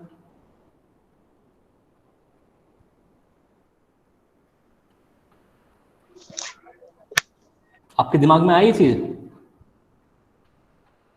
तो जो पहले एपिडर्मिस था वो क्या था और जो अब एपिडर्मिस बनाया वो क्या है? देखो इसको देखो ध्यान से देखना। देखो जैसे ये मैंने एक स्टॉक बनाई थी पहले, अभी मैंने बोला था कि आप इसको ये समझो कि यहाँ पे प्रेजेंट है एक फ्लावर का बड, ठीक है। ये है फ्लावर बड है ये, जो आगे जाके बनाएगा फ्लावर, ठीक है जी। ये आगे जाके बनाएगा फ्लावर। सिर्फ अभी इमेजिन जो करवा रहा हूं सिर्फ उसी को इमेजिन करो, ठीक है। आगे की मत सोचो अभी क्या हो रहा है। ये एक फ्लावर बड है, यही जो फ्लावर बड है आगे जाके बहुत बड़ा फ्लावर बनेगा, है ना। जब ये फ्लावर बड था इसके अंदर 2 सेल थी, एक थी एपिडर्मिस और एक थी हाइपोडर्मिस। 2 सेल थी इसके अंदर, ठीक है। हाइपोडर्मिस ने क्या काम करा? हाइपोडर्मिस जो है उनकी कुछ cells behave like other cells and कुछ बिहेव लाइक अदर सेल। कहने का मतलब है जो हाइपोडर्मिस के अंदर जो सेल्स थी जो वो बिहेव लाइक आर्किस्पोरियल सेल्स की तरह बिहेव करने लगी, और जो ये आर्किस्पोरियल सेल्स है इनमें से कुछ सेल्स ने बना दिया वॉल, एंथर की वॉल, और कुछ सेल्स ने बना दिया स्पोरोजिनस टिश्यू, ठीक है। समझ में आया? लेकिन जो ये एपिडर्मिस था इनिशियल कंडीशन में जब फ्लावर एक बड की तरह था, ठीक है, इनिशियल कंडीशन में जो एपिडर्मिस था इन्होंने बाद में जाके सेपल बना दिए होंगे, पेटल्स बना दिए होंगे, कुछ अलग अलग फ्लावर्स के अलग अलग पार्ट्स की फॉर्मेशन कर दी होगी, ठीक है। ये जो एंथर मैंने यहाँ पे बताया है ये एक अलग, जो ये मैंने एपिडर्मिस यहाँ पे बताया है ये एक अलग एपिडर्मिस है, और जो यहाँ पे ये एपिडर्मिस बताया है ये अलग है। बेटा किस किस को ये चीजें समझ में आ चुका है? मुझे अब इतना बता दो पहले। सर मैं जान गया समझ। जो मैं समझाना चाह रहा हूँ आप वहां तक पहुंच पा रहे हो नहीं पहुंच पा रहे हो भाई? Yes sir. सर एक बार रिपीट पहुंच रहे हैं। बेटा पहुंचना ही पड़ेगा वरना काम नहीं चलेगा ऐसे। देखो सर एक बार रिपीट कर दो। एक बार मैं रिपीट कर देता हूँ दोबारा से, मैं इस चीज को दोबारा से और क्लियर करके समझाता हूँ, क्योंकि देखो ये टॉपिक नहीं है, मैंने आपको भी समझा था, कंसेप्ट बन जाएगा आपका। एक तो ना थोड़ा सा ना ये हैंग चल रहा है, रुक रुक के चल रहा है थोड़ा सा। सर आप ये कह रहे हो ना कि वो जो एपिडर्मिस और हाइपोडर्मिस है वो इमैच्योर एंथर का है और ये वाला मैच्योर एंथर का है। देखो बेटा मैं हाँ बिल्कुल मैं यही कहना चाह रहा हूँ। एक और एग्जांपल और देता हूँ आपको ना खुद समझ में आएगा। देखो सोचो आपको ना ह्यूमन का मैं एग्जांपल दूंगा ना तो आपको समझ में आ जाएगा, क्योंकि ह्यूमन को आप ना इमेजिन कर सकते हो अच्छे से। तो मैं एग्जांपल देता हूँ, जब जाइगोट होता है एक मदर के अंदर, तो जाइगोट के अंदर एक सिंगल सेल होती है, फिर वो 2 सेल बनाता है, फिर 4, फिर 8, ठीक है, 8 से 16 बनते हैं, मोड्यूला बोलते हैं, ब्लास्टुला बोलते हैं, ठीक है, आगे जाके कई नाम बदलते रहते हैं, ठीक है। फिर टिश्यू बनते हैं, टिश्यू से फिर ऑर्गन बनते हैं, ऑर्गन से ऑर्गन सिस्टम बनता है, ये बात सबको पता है। सेम चीज यहाँ पे वही कंसेप्ट लगा के देखो, पहले इनिशियल स्टेज पे जब फ्लावर एक फ्लावर नहीं था, एक छोटा सा बर्ड था, एक छोटे से बर्ड ने ही तो फ्लावर बनाया होगा भाई, है नी, एक छोटे से बर्ड ने ही तो फ्लावर बनाया होगा, ये एक छोटा सा बर्ड है, यही तो बाद में जाके एक फ्लावर की शेप में आ जाएगा। तो मैं ये कहना चाह रहा हूं कि जो ये एक छोटा सा बर्ड है यहाँ पे, इसके अंदर सिर्फ 2 सेल थी पहले, एक एपिडर्मिस की लेयर वाली सेल थी और एक हाइपोडर्मिस थी। इसने अलग काम करा अपने, इसने अलग काम किया अपना। इसने क्या काम करा, जो हाइपोडर्मिस थी उसने क्या काम करा, उसने जो इसकी सेल्स थी वो behave like a archesporial cell की तरह बिहेव करने लगी। कुछ आर्किस्पोरियल सेल्स ने एंथर की वॉल बना ली, कुछ आर्किस्पोरियल सेल्स ने, जी आर्किस्पोरियल सेल्स क्या होता है सर? मैंने बताया टोटिपोटेंट सेल्स होती है जो आगे जाके कुछ ना कुछ चीजों का फॉर्मेशन करती रहती है, that is the archesporial cell. Okay sir, ठीक है। तो जो हाइपोडर्मिस था, जो हाइपोडर्मिस की सेल्स थी, तो कुछ some cells behave like a archesporial cell, archesporial cells behave करने लग गए। तो आर्किस्पोरियल जो थी वो 2 भाग में बढ़ चुकी है। जो आर्किस्पोरियल जिसे हमने बोला है, उनकी कुछ सेलों ने तो वॉल बना ली और कुछ सेलों ने स्पोरोजिनस टिश्यू बना लिया। जिसने वॉल बना ली, जिन्होंने वॉल बना ली उसके नाम हो गए epidermis, endothecium, middle layer, tapetum. और जिसने जो स्पोरोजिनस टिश्यू रह गए थे वो डिफरेंशिएट हो गए, बाद में जाके बना लेंगे माइक्रोस्पोर मदर सेल या फिर पोलन मदर सेल। बात एक ही है, सिर्फ नाम में डिफरेंस है बस। ठीक है जी, आपको समझ में आ गया सबको? अब सर मैच्योर होने पे पहली वाली एपिडर्मिस गायब हो जाएगी? मैं जो पहले वाली जो देखो, आप ना अभी भी नहीं समझे हो। क्या नाम है आपका? अमन। देखो अमन, आप बिल्कुल भी अभी भी नहीं समझे बिल्कुल। देखो मैंने क्या बोला है, मैंने ये बोला है जैसे ये फ्लावर है, ये फ्लावर बहुत ज्यादा, मतलब ये मान लो कि एक या 2 दिन का होगा, तो 1-2 दिन के अंदर तो बढ़ ही आता ना, खाली एक इतना सा स्ट्रक्चर आता है फ्लावर का। ठीक है, इस स्ट्रक्चर के अंदर 2 चीज है, आउटर वॉल को हमने बोल दिया एपिडर्मिस और अंदर की साइड जो होता है उसे बोलते हैं हाइपोडर्मिस। ठीक है, इस हाइपोडर्मिस की जो सेल्स है उन्होंने 2 चीज बना लिया, एक तो बना ली वॉल वगैरह, वॉल बना ली, जो वॉल ये आपको ऊपर दिखाई दे रही है, एपिडर्मिस, एंडोथीशियम, मिडिल लेयर, टेप्टम। और कुछ सेल्स ने बना लिया स्पोरोजिनस टिश्यू। स्पोरोजिनस टिश्यू ने आगे जाके बना लिया पोलन मदर सेल, ठीक है, एमएमसी या फिर पीएमसी। फिर ये बाद में जाके बना लेंगे पोलन ग्रेन बना लेंगे बाद में जाके। ठीक है, लेकिन जो ये एपिडर्मिस है ये तो बाद में जाके, मतलब जब ये धीरे धीरे, मतलब ये क्या है, धीरे धीरे ये एक अपनी मैच्योर लाइफ की साइड जा रहा है। अभी ये इनिशियल स्टेज पे एपिडर्मिस, ये धीरे धीरे अपनी मैच्योर लाइफ की साइड जाएगा, मैच्योर लाइफ की साइड जाएगा। मैच्योर लाइफ का मतलब है कि भाई पेटल्स भी होंगे, सेपल्स भी होंगे और वहां पे बहुत सारे अलग अलग फ्लावर्स के अलग अलग स्ट्रक्चर मौजूद होंगे। तो कहने का मतलब है जो हाइपोडर्मिस है वो अपना अंदर वाला काम कर रही है, जो एपिडर्मिस है इनिशियल स्टेज में फ्लावर के अंदर वो अपना अलग काम कर रही है। ठीक है जी, सर अब समझ आ गया, वो पेटल्स और सेपल्स वो सब बाहर की चीजें बनाएगा।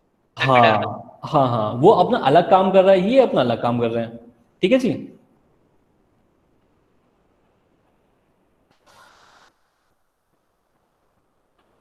चलो भाई आगे बढ़ते हैं। थैंक गॉड आपको समझ में आ गया है, तो मैं इसको कंटिन्यू करता हूँ यहाँ से कि भाई जो मैंने एमएमसी बोला है, माइक्रोस्पोर मदर सेल बोला है या पोलन मदर सेल बोला है, इनके अंदर हो जाएगा मियोसिस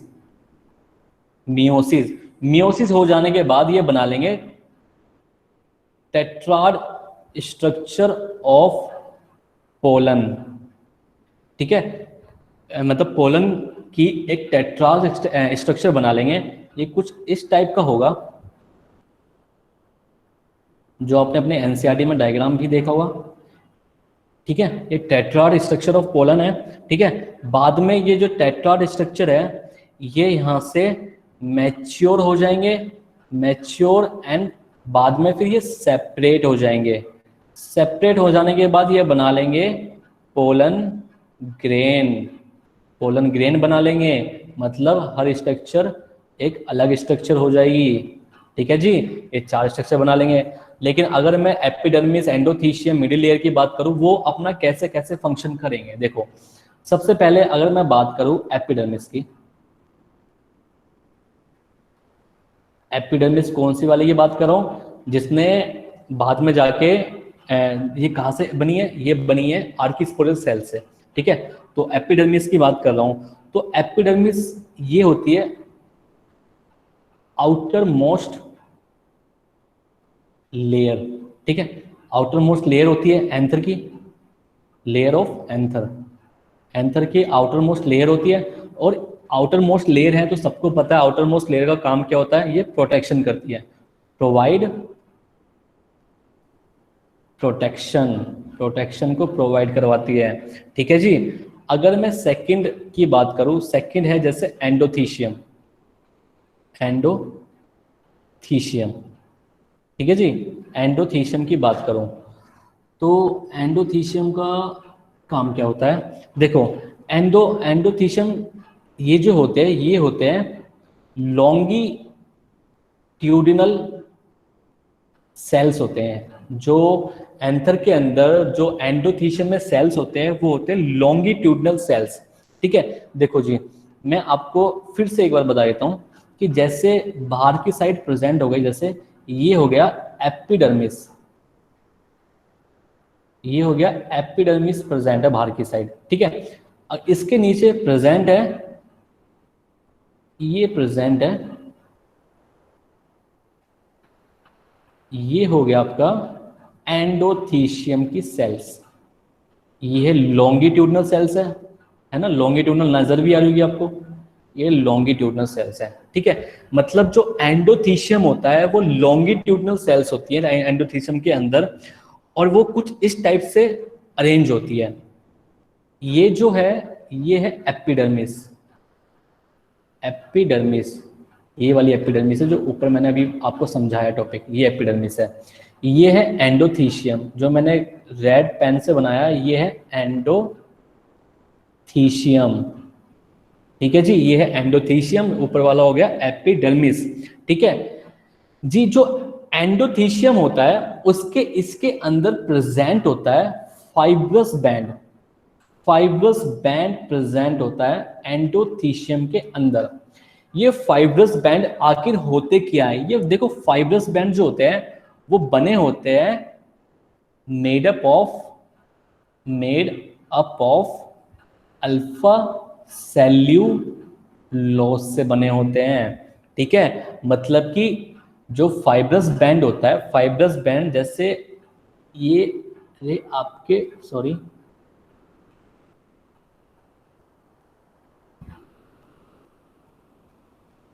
ये आपके फाइब्रस बैंड अंदर की साइड प्रेजेंट होते हैं, ये है आपके फाइब्रस बैंड, कहाँ पे, एंडोथीशियम के अंदर है। मैंने ब्लू कलर में बनाया है आपको, ये है फाइब्रस बैंड, ये रे फाइब्रस बैंड, ये रे फाइब्रस बैंड,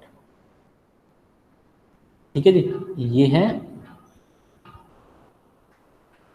अल्फा सेल्यूलोज, ठीक है, फाइब्रस बैंड, ठीक है। देखो भाई अगर ये फाइब्रस बैंड जो है ये प्रेजेंट है किसके अंदर, एंडोथीशियम के अंदर, इसका मतलब है आपको पता है कि हर सेल आपस में इंटरकनेक्ट होती है, मतलब ये आपस में कुछ मतलब लेना देना कर सकती नहीं कर सकती भाई, है ना, सही कह रहा हूं सर। तो लेना देना किसके थ्रू होता है, एक पोर होता है इनमें, क्या ना बोलते हैं उसमें, प्लाज्मोडेस्माटा। प्लाज्मोडेस्माटा, बिल्कुल करेक्ट बेटा। जो प्लाज्मोडेस्माटा होता है वो इन फाइब्रस बैंड की वजह से ये ब्लॉक हो जाता रास्ता, ये ब्लॉक हो जाता पूरा का पूरा रास्ता, ये ब्लॉक हो जाए, ये हो गया जी। ये जब ये ब्लॉक हो जाएगा, ये जब ब्लॉक हो जाएगा, ठीक है, तो ब्लॉक हो जाएगा तो due to deposition of fibrous band, due to deposition of fibrous band, ठीक है, तो जो एंडोथीशियम होती है, जो एंडोथीशियम सेल्स होती है वो डेड सेल में कन्वर्ट हो जाएगी धीरे धीरे, ठीक है। तो जो एंडोथीशियम सेल्स होती हैं, एंडोथीशियम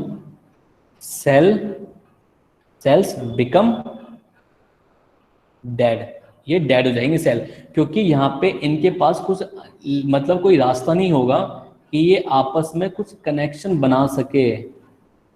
ब्लैक पेन क्यों नहीं आ रहा? हाँ, तो यहाँ से ये रास्ता ब्लॉक हो जाएगा, तो अंदर जो होगा वो अंदर ही रह जाएगा, उसके बाद वो कुछ भी लेने योग्य नहीं रहेगा। ठीक है, और लेने योग्य नहीं रहेगा तो अब इसका काम क्या होता है, क्यों फाइब्रस बैंड यहाँ पे प्रेजेंट होते हैं एंडोथीशियम के अंदर। देखो जी, अगर ये जो फाइब्रस बैंड है ये यहाँ पे प्रेजेंट है, ये धीरे धीरे धीरे धीरे ये सेल डेड हो जाएगी, वाटर का कोई भी बाहर से कनेक्शन नहीं रहेगा सेल का।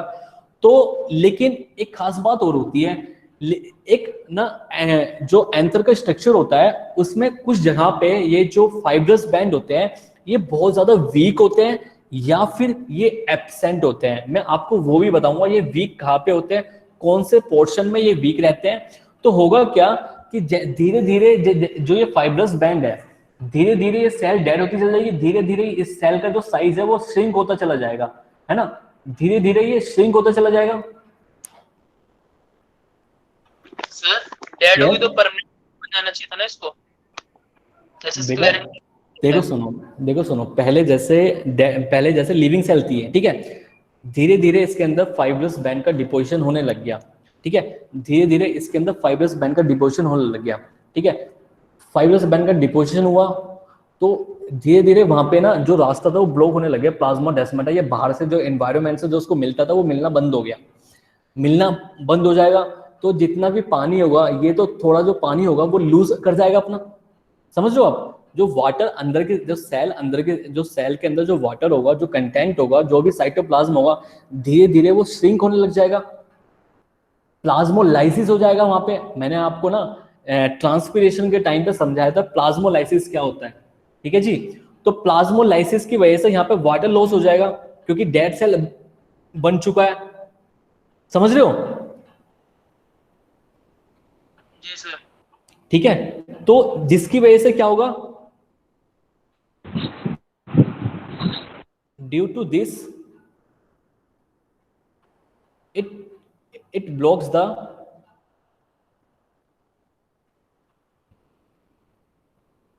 प्लाज्मोडेस्माटा, जिसकी वजह से सब कुछ ब्लॉक हो जाएगा। ब्लॉक होने की वजह से क्या होगा, ये जो सेल्स होंगी, सेल्स ऑफ एंडोथीशियम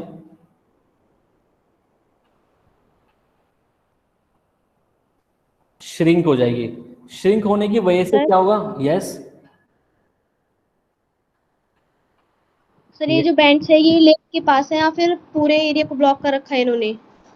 ये कहने का मतलब है मेरा, जो सेल के अंदर बैंड है धीरे धीरे अपना एरिया बढ़ाते जा रहे हैं जैसे इनकी फॉर्मेशन होती रहती है। ठीक है, समझ रहे हो सर? लेकिन डिग्रेड क्यों हो रहा है सर इनके फैलने से?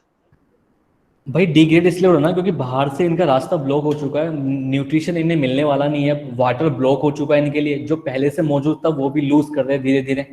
लूज करने की वजह से श्रिंक हो रहे, श्रिंक होने की वजह से इनमें टेंशन बन रहा है। जहाँ पे फाइब्रस बैंड ज्यादा होंगे वो टेंशन क्रिएट करेंगे अपने अंदर की साइड। जैसे ही वो टेंशन क्रिएट करेंगे अंदर की साइड, तो जो एक नाम होता है, मैंने आपको अभी बताया था कि जहाँ पे वीक होते हैं वो ये वहां से टूट जाएंगे, उस एरिया का नाम होता है स्ट्रोमियम। ठीक है, स्ट्रोमियम जो होता है वो होता है लाइन ऑफ डिहाइसेंस, वहां से वो ब्रेक हो जाएंगे क्योंकि वहां पे जो फाइब्रस बैंड होते हैं बहुत ही वीक अमाउंट में होते हैं, है ना, मतलब बहुत ही लिटिल अमाउंट में होते हैं और बहुत वीक होते हैं वहां पे, और मे बी वहां पे एब्सेंट भी हुए। इसकी वजह से देखो आप खुद ही सोचो कि एक ऊपर की साइड एक नीचे की साइड बहुत तेजी से श्रिंक होता जा रहा है, एक कॉन्ट्रैक्शन बनता जा रहा है, एक टेंशन क्रिएट होता जा रहा है, तो जो बीच वाला एरिया होगा धीरे धीरे वो स्प्लिट होता चला जाएगा ना। स्प्लिट होगा तो वहां से पोलन ग्रेन जो होंगे वहां से बाहर निकल जाएंगे। ठीक है,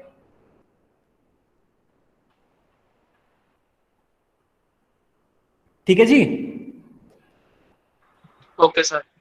ओके देखो सेल्स ऑफ एंडोथीशियम क्या श्रिंक होगा, श्रिंक होने की वजह से होगा क्योंकि ये वाटर को लूज करेंगे, अपना लूज करेंगे वाटर, जिनकी वजह से क्या होगा, helps in dehiscence of pollen grain at maturity के टाइम पे। ठीक है जी। सर डिहाइसेंस मतलब? डिहाइसेंस का मतलब है जब पोलन ग्रेन रिलीज होते हैं वाटर लूज करने के टाइम पे, टूटना, स्प्लिट होना। ठीक है।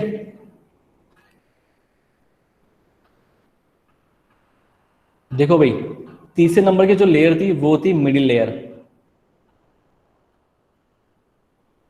मिडिल लेयर, मिडिल लेयर जो होता है वो, ये जो मिडिल लेयर होता है ये बना होता है मेड अप ऑफ पैरेन्काइमा या पैरेन्काइमेटस सेल्स। और आपको पता है पैरेन्काइमेटस सेल्स वो सेल्स होती है जो अपना खाना खुद बना सकते हैं। ठीक है, मतलब न्यूट्रिशन प्रेजेंट होता है उनके अंदर, है ना। तो यहाँ पे फूड प्रेजेंट होगा, सिंपल सी बात है। ये 11th क्लास का थोड़ा आपको याद होगा ना, तो हर चीज क्लियर होती चल जाएगी आपको। तो जो मिडिल लेयर होता है वो बना होता है किससे? पैरेन्काइमेटस सेल्स से। ठीक है जी।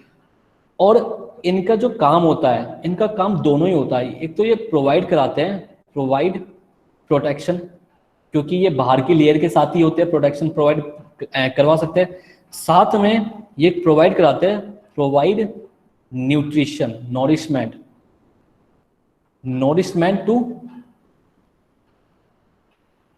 टेप्टम जो लेयर होती है, जो सेल्स होती है, उनको नोरिशमेंट प्रोवाइड कराते हैं। और जो टेप्टम होता है वो प्रोवाइड कराता है नोरिशमेंट टू स्पोरोजिनस टिश्यू, या फिर माइक्रोस्पोर मदर सेल बोल लो, या फिर पोलन मदर सेल बोल दो, पीएमसी बोल देंगे इसको।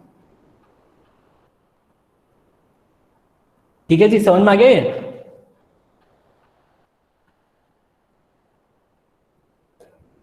आप लोग मुझे बताओगे नहीं तो मुझे पता कैसे चलेगा? यस सर, आ रहा है।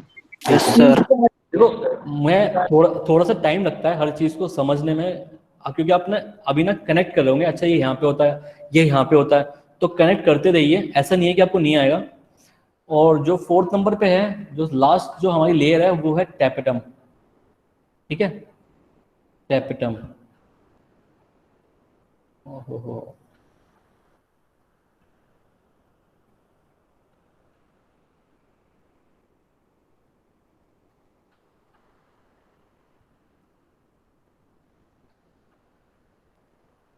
देखो जो टैपेटम होता है, इनर मोस्ट लेयर जो होता है, जो टैपेटम सेल्स होती है, इनका जो साइटोप्लाज्म होता है वो डेंस होता है, डेंस साइटोप्लाज्म होता है। ठीक है, साइटोप्लाज्म कैसा होता है? डेंस होता है। और डेंस तो साइटोप्लाज्म होता ही होता है। साथ में जो टैपेटम होता है उनके अंदर एक न्यूक्लियस भी हो सकता है या एक से ज्यादा न्यूक्लियस भी हो सकते हैं। ठीक है, तो यहां पे लिख सकता हूं मैं, जो टैपेटम होता है, टैपेटम सेल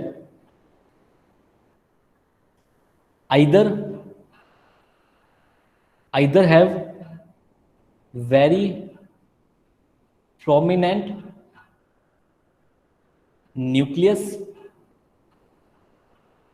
और बाई न्यूक्लिएट स्ट्रक्चर भी हो सकती है, और मोर देन, एनसीईआरटी की लाइन है, मोर देन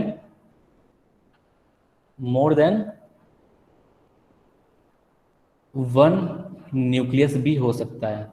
ठीक है, तो ये एनसीईआरटी की लाइन मैंने आपको बताई है। जो टैपेटम होता है आइदर एक भी हो सकता है, मतलब प्रोमिनेंट, मतलब बड़ा साइज का भी हो सकता है, और बाई न्यूक्लिएट भी हो सकता है, 2 भी हो सकते हैं। ठीक है, और बाई न्यूक्लिएट की जगह हम एक टर्म्स और यूज कर सकते हैं जो एनसीईआरटी ने यूज करी, मोर देन 1 न्यूक्लियस जो हो सकता है। ठीक है जी।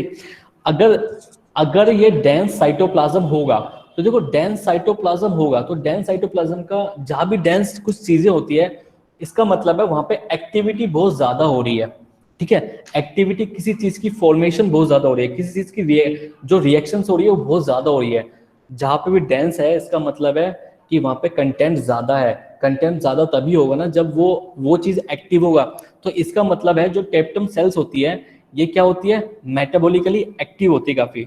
तो मैं लिख देता हूँ metabolically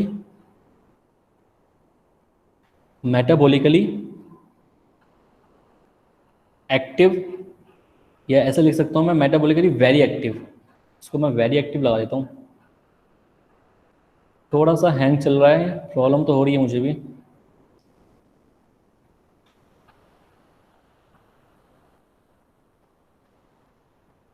very active, metabolically very active. Sir ये सबसे इनर लेयर है? हाँ, सबसे इनर लेयर है टैप्टम।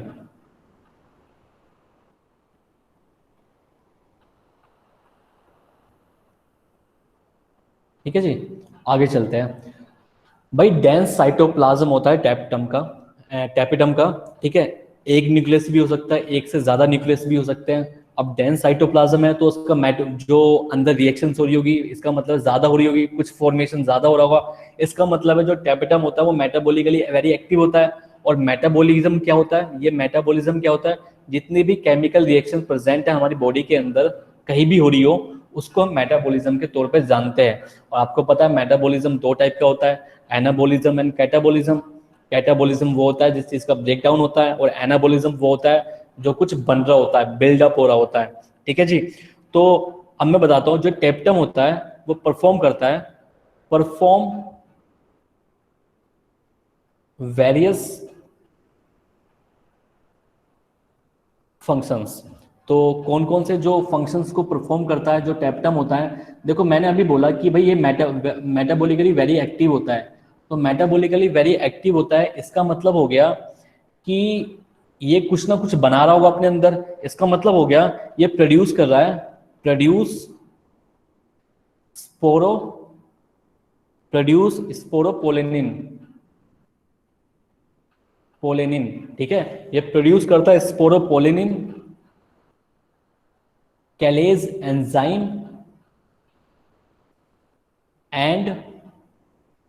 And various proteins.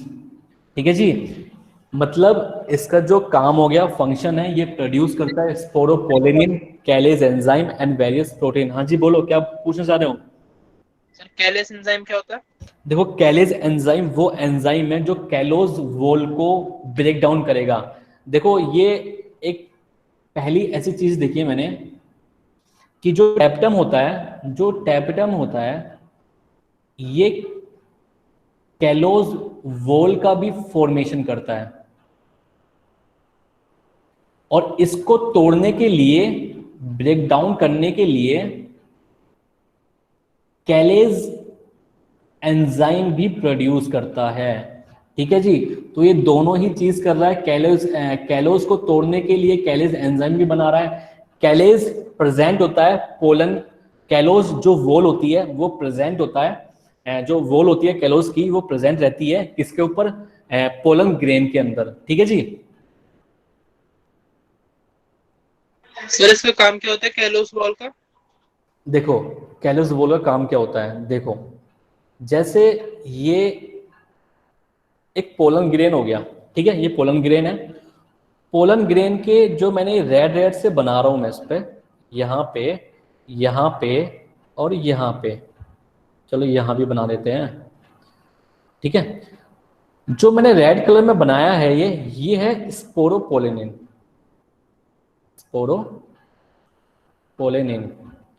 और जो मैंने गैप छोड़ दिए हैं, इन गैप का नाम है जंप पोर।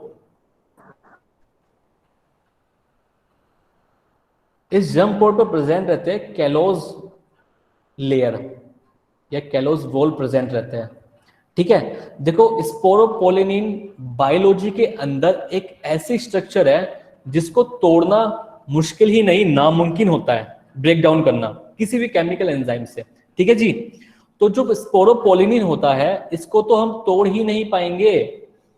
अगर ये पोलन ग्रेन चला गया फीमेल के पास चला गया पोलन ग्रेन, अब ये यहाँ पहुंच गया पोलन ग्रेन, यहाँ पहुंचने के बाद इस पे स्पोरोपोलेनिन भी होगा और इस पे कैलोज वॉल भी होगा, यहाँ पे है ना, ये कैलोज वॉल हो गई। तो कैलोज वॉल तो इजीली ब्रेक डाउन हो सकती है क्योंकि ये प्रोड्यूस कर रहा है, कैलेज एंजाइम भी प्रोड्यूस कर रहा है। तो कैलेज एंजाइम की वजह से ये कैलोस बॉल टूट जाएगी और जो ये पोलन ग्रेन होगा ये जर्मिनेट होके बना लेगा पोलन ट्यूब, ये रही पोलन ट्यूब। लेकिन अगर यहाँ पे भी स्पोरोपोलेनिन होता, अगर यहाँ पे भी स्पोरोपोलेनिन होता तो ये तो कभी जो ये है पोलन ग्रेन है कभी भी जर्मिनेट नहीं कर पाता। समझ में आ गया? Yes sir. ओके आगे चलते थोड़ा सा, अच्छी बात है, समझ में आ गया। तो इसके बाद एक और इसमें पॉइंट लिख लेंगे हम इसी के अंदर, किसके अंदर, टेपेटम के अंदर, कि जो टेपेटम होता है वो प्रोवाइड कराता है, प्रोवाइड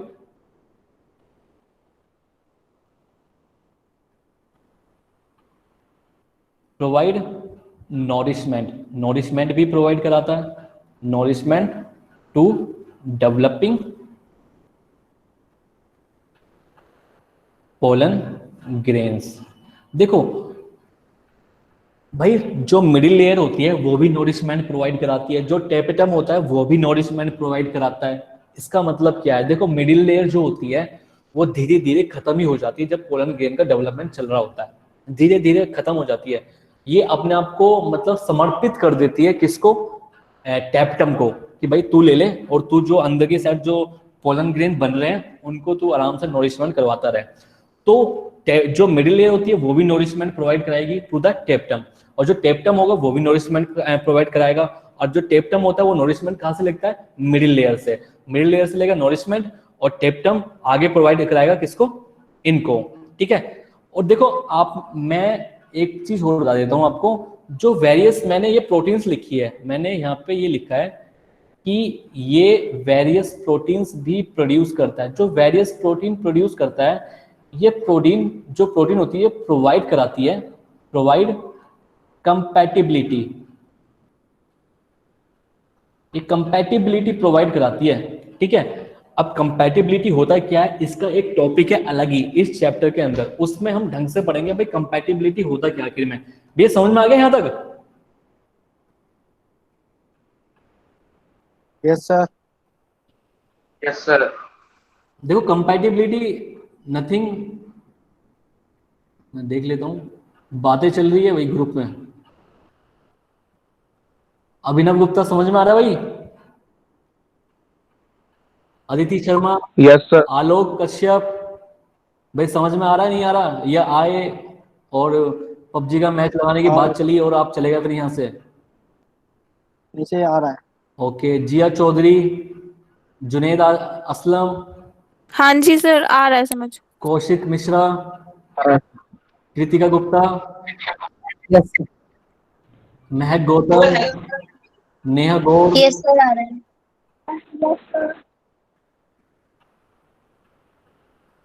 ट्विंकल, तानिया, यश, आ रहा है। ओके ओके अच्छी बात है, आ रहा है तो। Yes sir. आपने नोट कर रहे हो आप हैंड टू हैंड साथ के साथ? Yes sir. नोट करते रहना।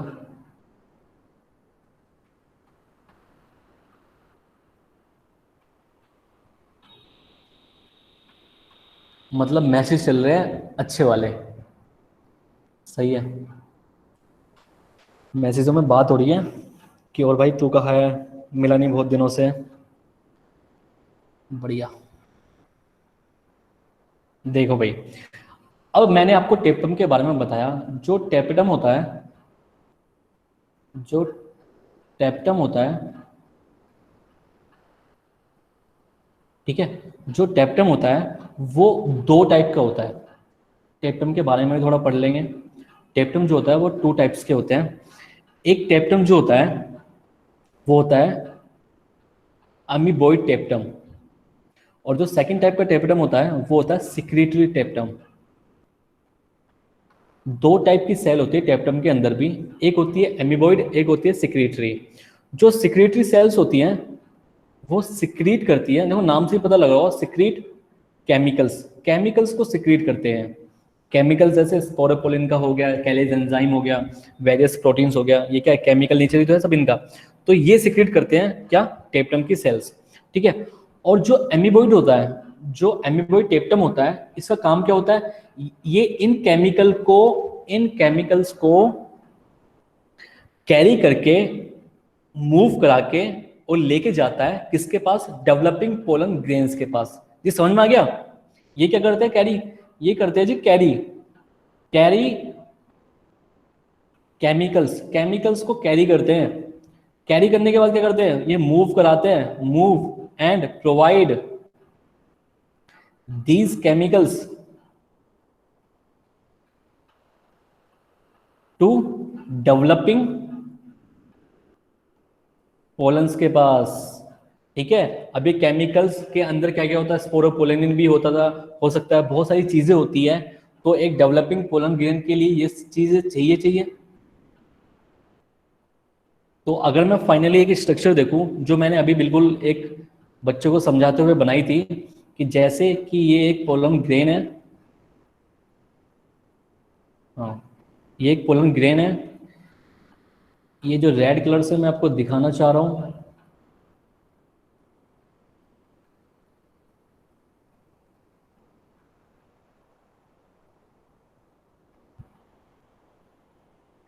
ये है स्पोरोपोलेनिन।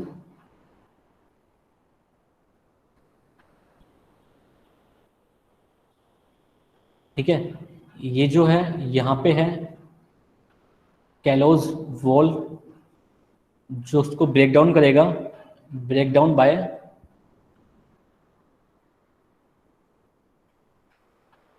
कैलेज एंजाइम, इसको ब्रेक डाउन करेगा।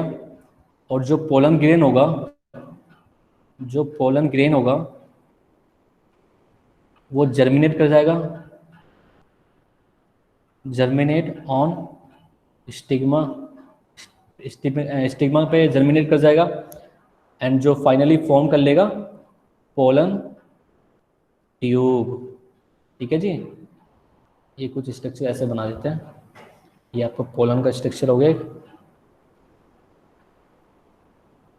ठीक है जी, समझ में आ गया जी ये? Yes sir.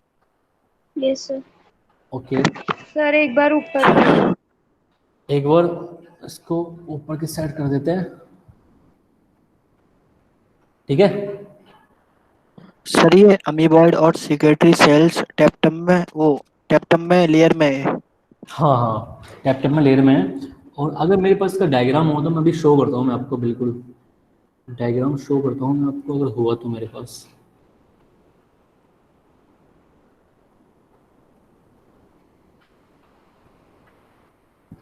सर नीचे का दिख नहीं रहा। नीचे का इसलिए दिखाई दे रहा है, बच्चे के लिए मैंने ऊपर किया है। बच्चे हो गया? Sir 2 minute. अच्छा 2 मिनट, ओके जल्दी करो फटाफट।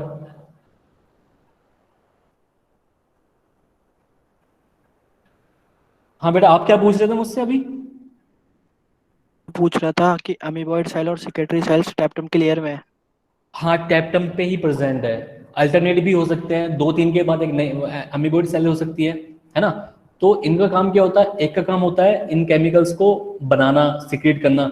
सिक्रेट करने के बाद जो ये केमिकल्स बन जाते हैं, इनको लोड कर लेता है अमीबॉइड अपने ऊपर, और इनको मूव कराता है अंदर की साइड लेके जाता है पोलन ग्रेन्स के पास, और पोलन ग्रेन्स के पास इनको देता चला जाता है सबको, मतलब प्रोवाइड करवाता चला जाता है अपनी जो इसके पास चीजें होती है, मतलब लेन देन करता है वहां पे जाके। ठीक है, ओके सर, ओके सर। जी हो गया मैडम आपका? यस सर सर हो गया। आपने क्या काम बताया था, और बार बता दीजिए।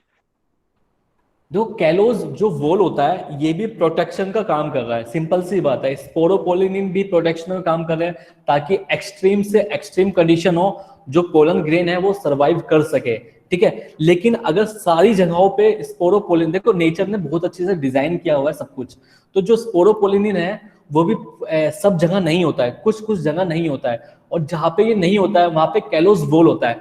कैलोज वॉल भी प्रोटेक्शन करवाता है पोलन ग्रेन के लिए, बट ये ब्रेक डाउन हो सकता है, और ये ब्रेक डाउन का जो एंजाइम होता है वो भी वही बना के देता है जो कैलोज वॉल को का फॉर्मेशन करवाता है। ठीक है जी। सर स्पोरोपोलिन पूरी जगह होगा तो क्या होगा? स्पोरोपोलिन के अगर पूरी जगह हुआ तो स्पोरोपोलिनिन जो होता है वो एक एक जो स्पोरोपोलिन होता है वो हार्ड स्ट्रक्चर होती है, मतलब one of the most resistant non biological material. अभी तक का अनब्रेकेबल जो मटेरियल है बायोलॉजी के अंदर वो स्पोरोपोलिन ही है, ठीक है। इसको कोई आज तक ब्रेक डाउन नहीं करवा सकते इसको हम, ठीक है। तो बहुत ज्यादा स्टेबल होता है स्पोरोपोलिन। अगर ये स्टेबिलिटी हर जगह फैल जाए पोलन के ऊपर, तो पोलन कभी जर्मिनेट ही नहीं कर पाएगा फीमेल के ऊपर जाके। तो जर्मिनेट नहीं होगा तो आगे की जो ऑफस्प्रिंग है, जो आगे की कंटिन्यूटी है, वो कैसे चलेगी।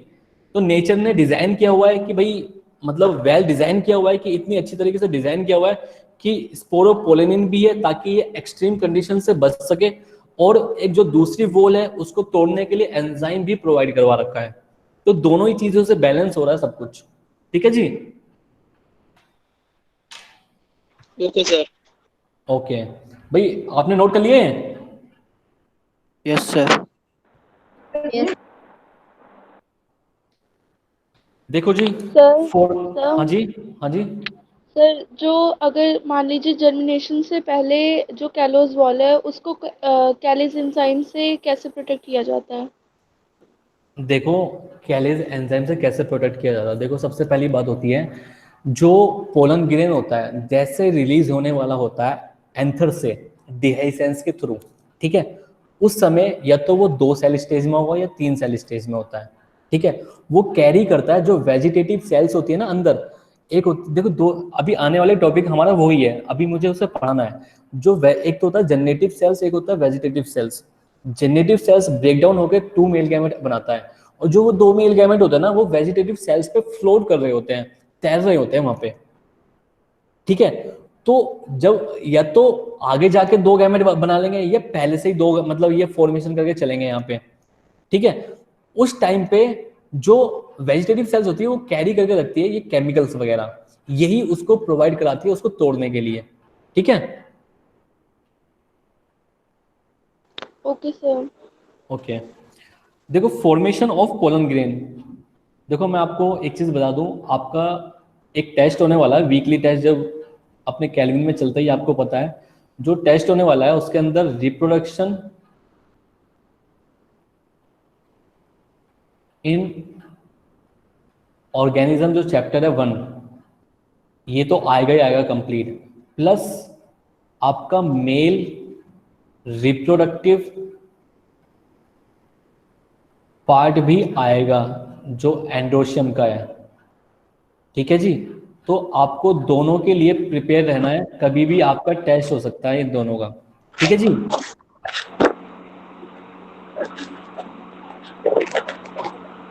देखो हमारा टॉपिक है formation of pollen grain.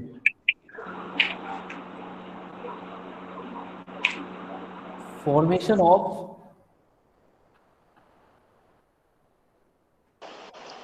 Pollen grain,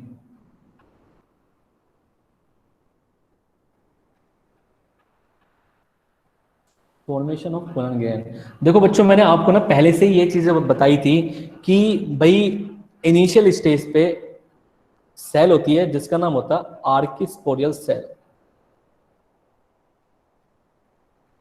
ठीक है। जो हाइपोडर्मल सेल्स थी उन्होंने बिहेव करा आर्किस्पोरियल सेल की तरह। आर्किस्पोरियल सेल्स ने आगे जाके बना लिया स्पोरोजिनस टिश्यू, स्पोरोजिनस टिश्यू बना लिया आगे जाके। स्पोरोजिनस टिश्यू से फिर ये डिफ्रेंशिएट होकर इन्होंने बना लिया माइक्रोस्पोर मदर सेल या पीएमसी, पोलन मदर सेल, ठीक है। ये तो माइक्रोस्पोर मदर सेल बना ली, ये पोलन मदर सेल बना लिया। अब पोलन मदर सेल से या माइक्रोस्पोर मदर सेल से यहाँ पे डिवीजन होने के बाद इन्होंने बना लिया माइक्रोस्पोर। माइक्रोस्पोर, जो माइक्रोस्पोर होती है वो टेट्राड स्ट्रक्चर होती है, ठीक है जी, ये टेट्राड स्ट्रक्चर है। तो जो आर्किस्पोरियल सेल्स थी इनके अंदर माइटोसिस हुआ, बना लिया स्पोरोजिनस टिश्यू। स्पोरोजिनस टिश्यू के अंदर माइटोसिस हुआ, बना लिया एमएमसी, माइक्रोस्पोर मदर सेल या पोलन मदर सेल बोलते हैं। अब माइक्रोस्पोर मदर सेल्स में यहाँ पे हुआ मियोसिस, ठीक है, मियोसिस हो जाने के बाद इन्होंने बनाया माइक्रोस्पोर टेट्राड स्ट्रक्चर। ठीक है, ये माइक्रोस्पोर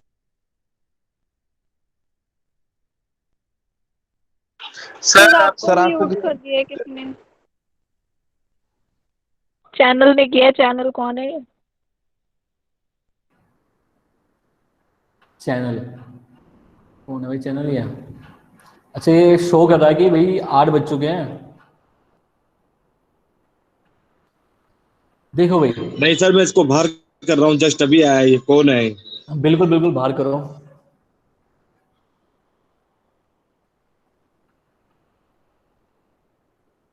केसेस सुनने में आया है मेरे को कि आप लोग लिंक आगे फॉरवर्ड कर देते हो किसी को भी।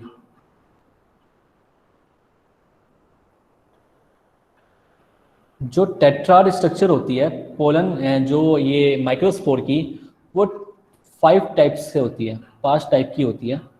ठीक है, 5 टाइप की जो होती है वो कौन कौन सी होती है? पहली होती है टेट्राहेड्रल, टेट्राहेड्रल स्ट्रक्चर। सेकंड है आइसोबाइलेटरल। थर्ड है डेक्यूसेट, डेक्यूसेट। ठीक है जी। और जो फोर्थ है ये है जी, ये है जी linear, linear tetrad structure. And जी फोर्थ, जो फिफ्थ वन है ये है टी शेप।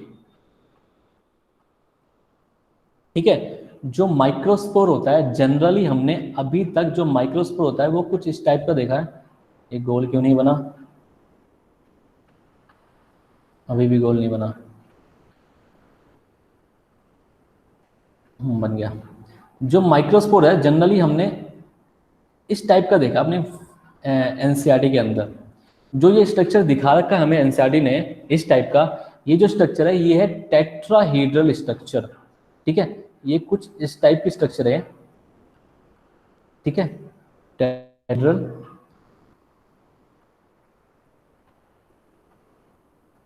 और जो फोर्थ न्यूक्लियस है, फोर्थ जो सेल होगी वो इन तीनों के पीछे की साइड सेल होती है एक और, तब जाके ये टेट्राहेड्रल स्ट्रक्चर बनता है। ठीक है, देखो मोस्ट कॉमन है, मोस्ट कॉमन है जी टेट्राहेड्रल डाइकोट्स के अंदर।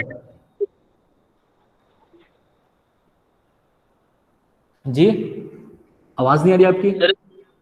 सर इसको टेट्राहेड्रल क्यों बोलते हैं सर? बेटा टेट्राहेड्रल इसलिए बोलते हैं क्योंकि जो 3 सेल होती है वो तो सामने दिखाई देती है, लेकिन जो 4th सेल होती है वो उसके जस्ट लेटरल साइड पे, अपोजिट साइड पे हमें दिखाई देती है। ये सिर्फ स्ट्रक्चर है। देखो मैं आपको एक चीज और बता देता हूँ, आपको और अच्छे से समझ में आने के लिए आपको ये चीज जाननी जरूरी होगी।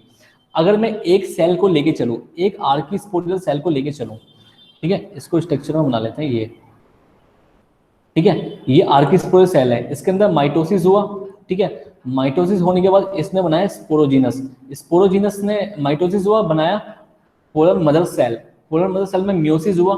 मियोसिस हो जाने के बाद देखो मियोसिस 1 भी होता है, देन मियोसिस 2 होता है, तब जाके एक पोलन ग्रेन के अंदर 4 अलग अलग सेल बनती है, ये 4 सेल।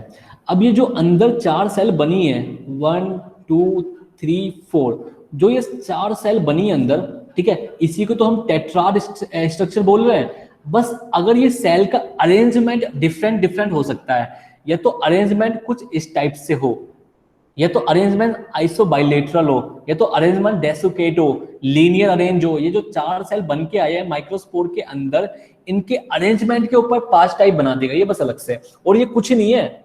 ठीक है sir, excuse me sir, sir ये जो 4 सेल्स हैं ये पोलन है? हाँ, ये पोलन ग्रेन है। मैच्योर होने के बाद ये पोलन ग्रेन बनाएंगे, मतलब बन जाते हैं, बोलते हैं। और ये पूरा जो है ये माइक्रोस्पोर है? हाँ, ये अभी माइक्रोस्पोर है। ये माइक्रोस्पोर जो है वो टेट्राड स्ट्रक्चर में है, कि एक स्ट्रक्चर में है पूरा का पूरा, लेकिन ऐसे शो होता है जैसे 4 डिफरेंट सेल्स होती है, बस उनके अरेंजमेंट के ऊपर ये 5 टाइप का बना दिए गए।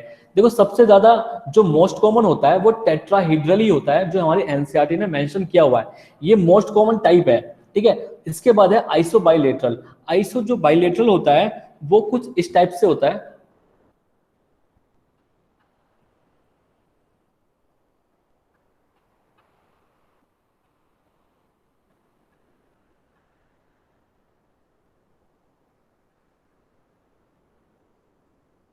ठीक है जी, ये आइसो बाइलेटरल है।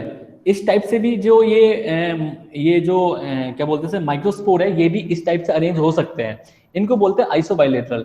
ये होते हैं मोनोकोट्स में, मोस्ट कॉमन इन मोनोकोट्स के अंदर, ये डाइकोट्स के अंदर होते हैं।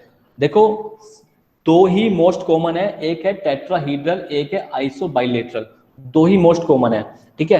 टेट्राहीड्रल डाइकोट्स में होते हैं, आइसो बाइलेटरल मोनोकोट्स में होते हैं, ठीक है। जो ये डेक्यूसेट है, देखो मुझे पता है टाइम हो चुका है, बट इसको हम कर लेते हैं, इसको हम कर लेते हैं क्योंकि टॉपिक वरना बीच में रह जाएगा। ये डेक्यूसेट, इस टाइप से अरेंजमेंट होती है माइक्रोस्पोर की अंदर की साइड, ठीक है। ये जो डेक्यूसेट है, ये एग्जाम्पल चाहे तो लिख लो, वैसे पूछा नहीं जाएगा आपसे। मैग्नोलिया इसके अंदर दिखता है, इस वाले फ्लावर में दिखता है। ये जो लीनियर है, लीनियर तो इजीली है, सिंपल है, कुछ इस टाइप से चारों एक ही प्लेन में। मतलब पीछे क्या चीज बेटा? जो आपने बाकी के 4 स्ट्रक्चर बताए हैं, उनमें पीछे की तरफ कुछ नहीं होता, मतलब जैसे टेट्राहेड्रल में तो चारों एक साथ अरेंज हैं। बेटा सुन, बेटा सुन मेरी एक बात सुन। तेरे हाथ में एक बॉल है ना, एक बॉल है ना, क्रिकेट बॉल जो होती है, टेनिस बॉल जो होती है, जी सर, है ना, उनको देख, एक हाथ में लेके देख, चारों बॉलों को अरेंज कर, समझ गया? हेलो, हाँ सर अब समझ, अलग अलग तरीके से। हाँ वो यार, अगर मैं डायग्राम बना रहा हूँ, ये तो 2D डायग्राम है ना, आपको तो सिर्फ दिखाई दे रहा कि ऐसे ऐसे हो गया, लेकिन अगर आप 3D डायग्राम देखोगे, मतलब उसको इमेजिन करोगे अच्छी तरह, तो आप हाथ में जो टेनिस बॉल होती है उसको लेके देखो हाथ में, अगर हाथ में लेके देखोगे तो पीछे से आगे से सब कुछ सेम ही तो लगाई देगा हमें। हाँ सर, टेनिस बॉल से समझ आ गया। ठीक है, चलो ठीक है, फिर आप अभी इतना ही रहने दो, क्योंकि मे भी शायद आप लोगों को समझ में ना आए, जल्दी जल्दी करवा रहा हूँ मैं, है ना। तो नेक्स्ट क्लास में देख लेते हैं, पर मैंने आपको टेस्ट का टॉपिक बता दिया है, जिसको डाउट हो वो रुक सकता है, वरना जा सकते हो आप लोग।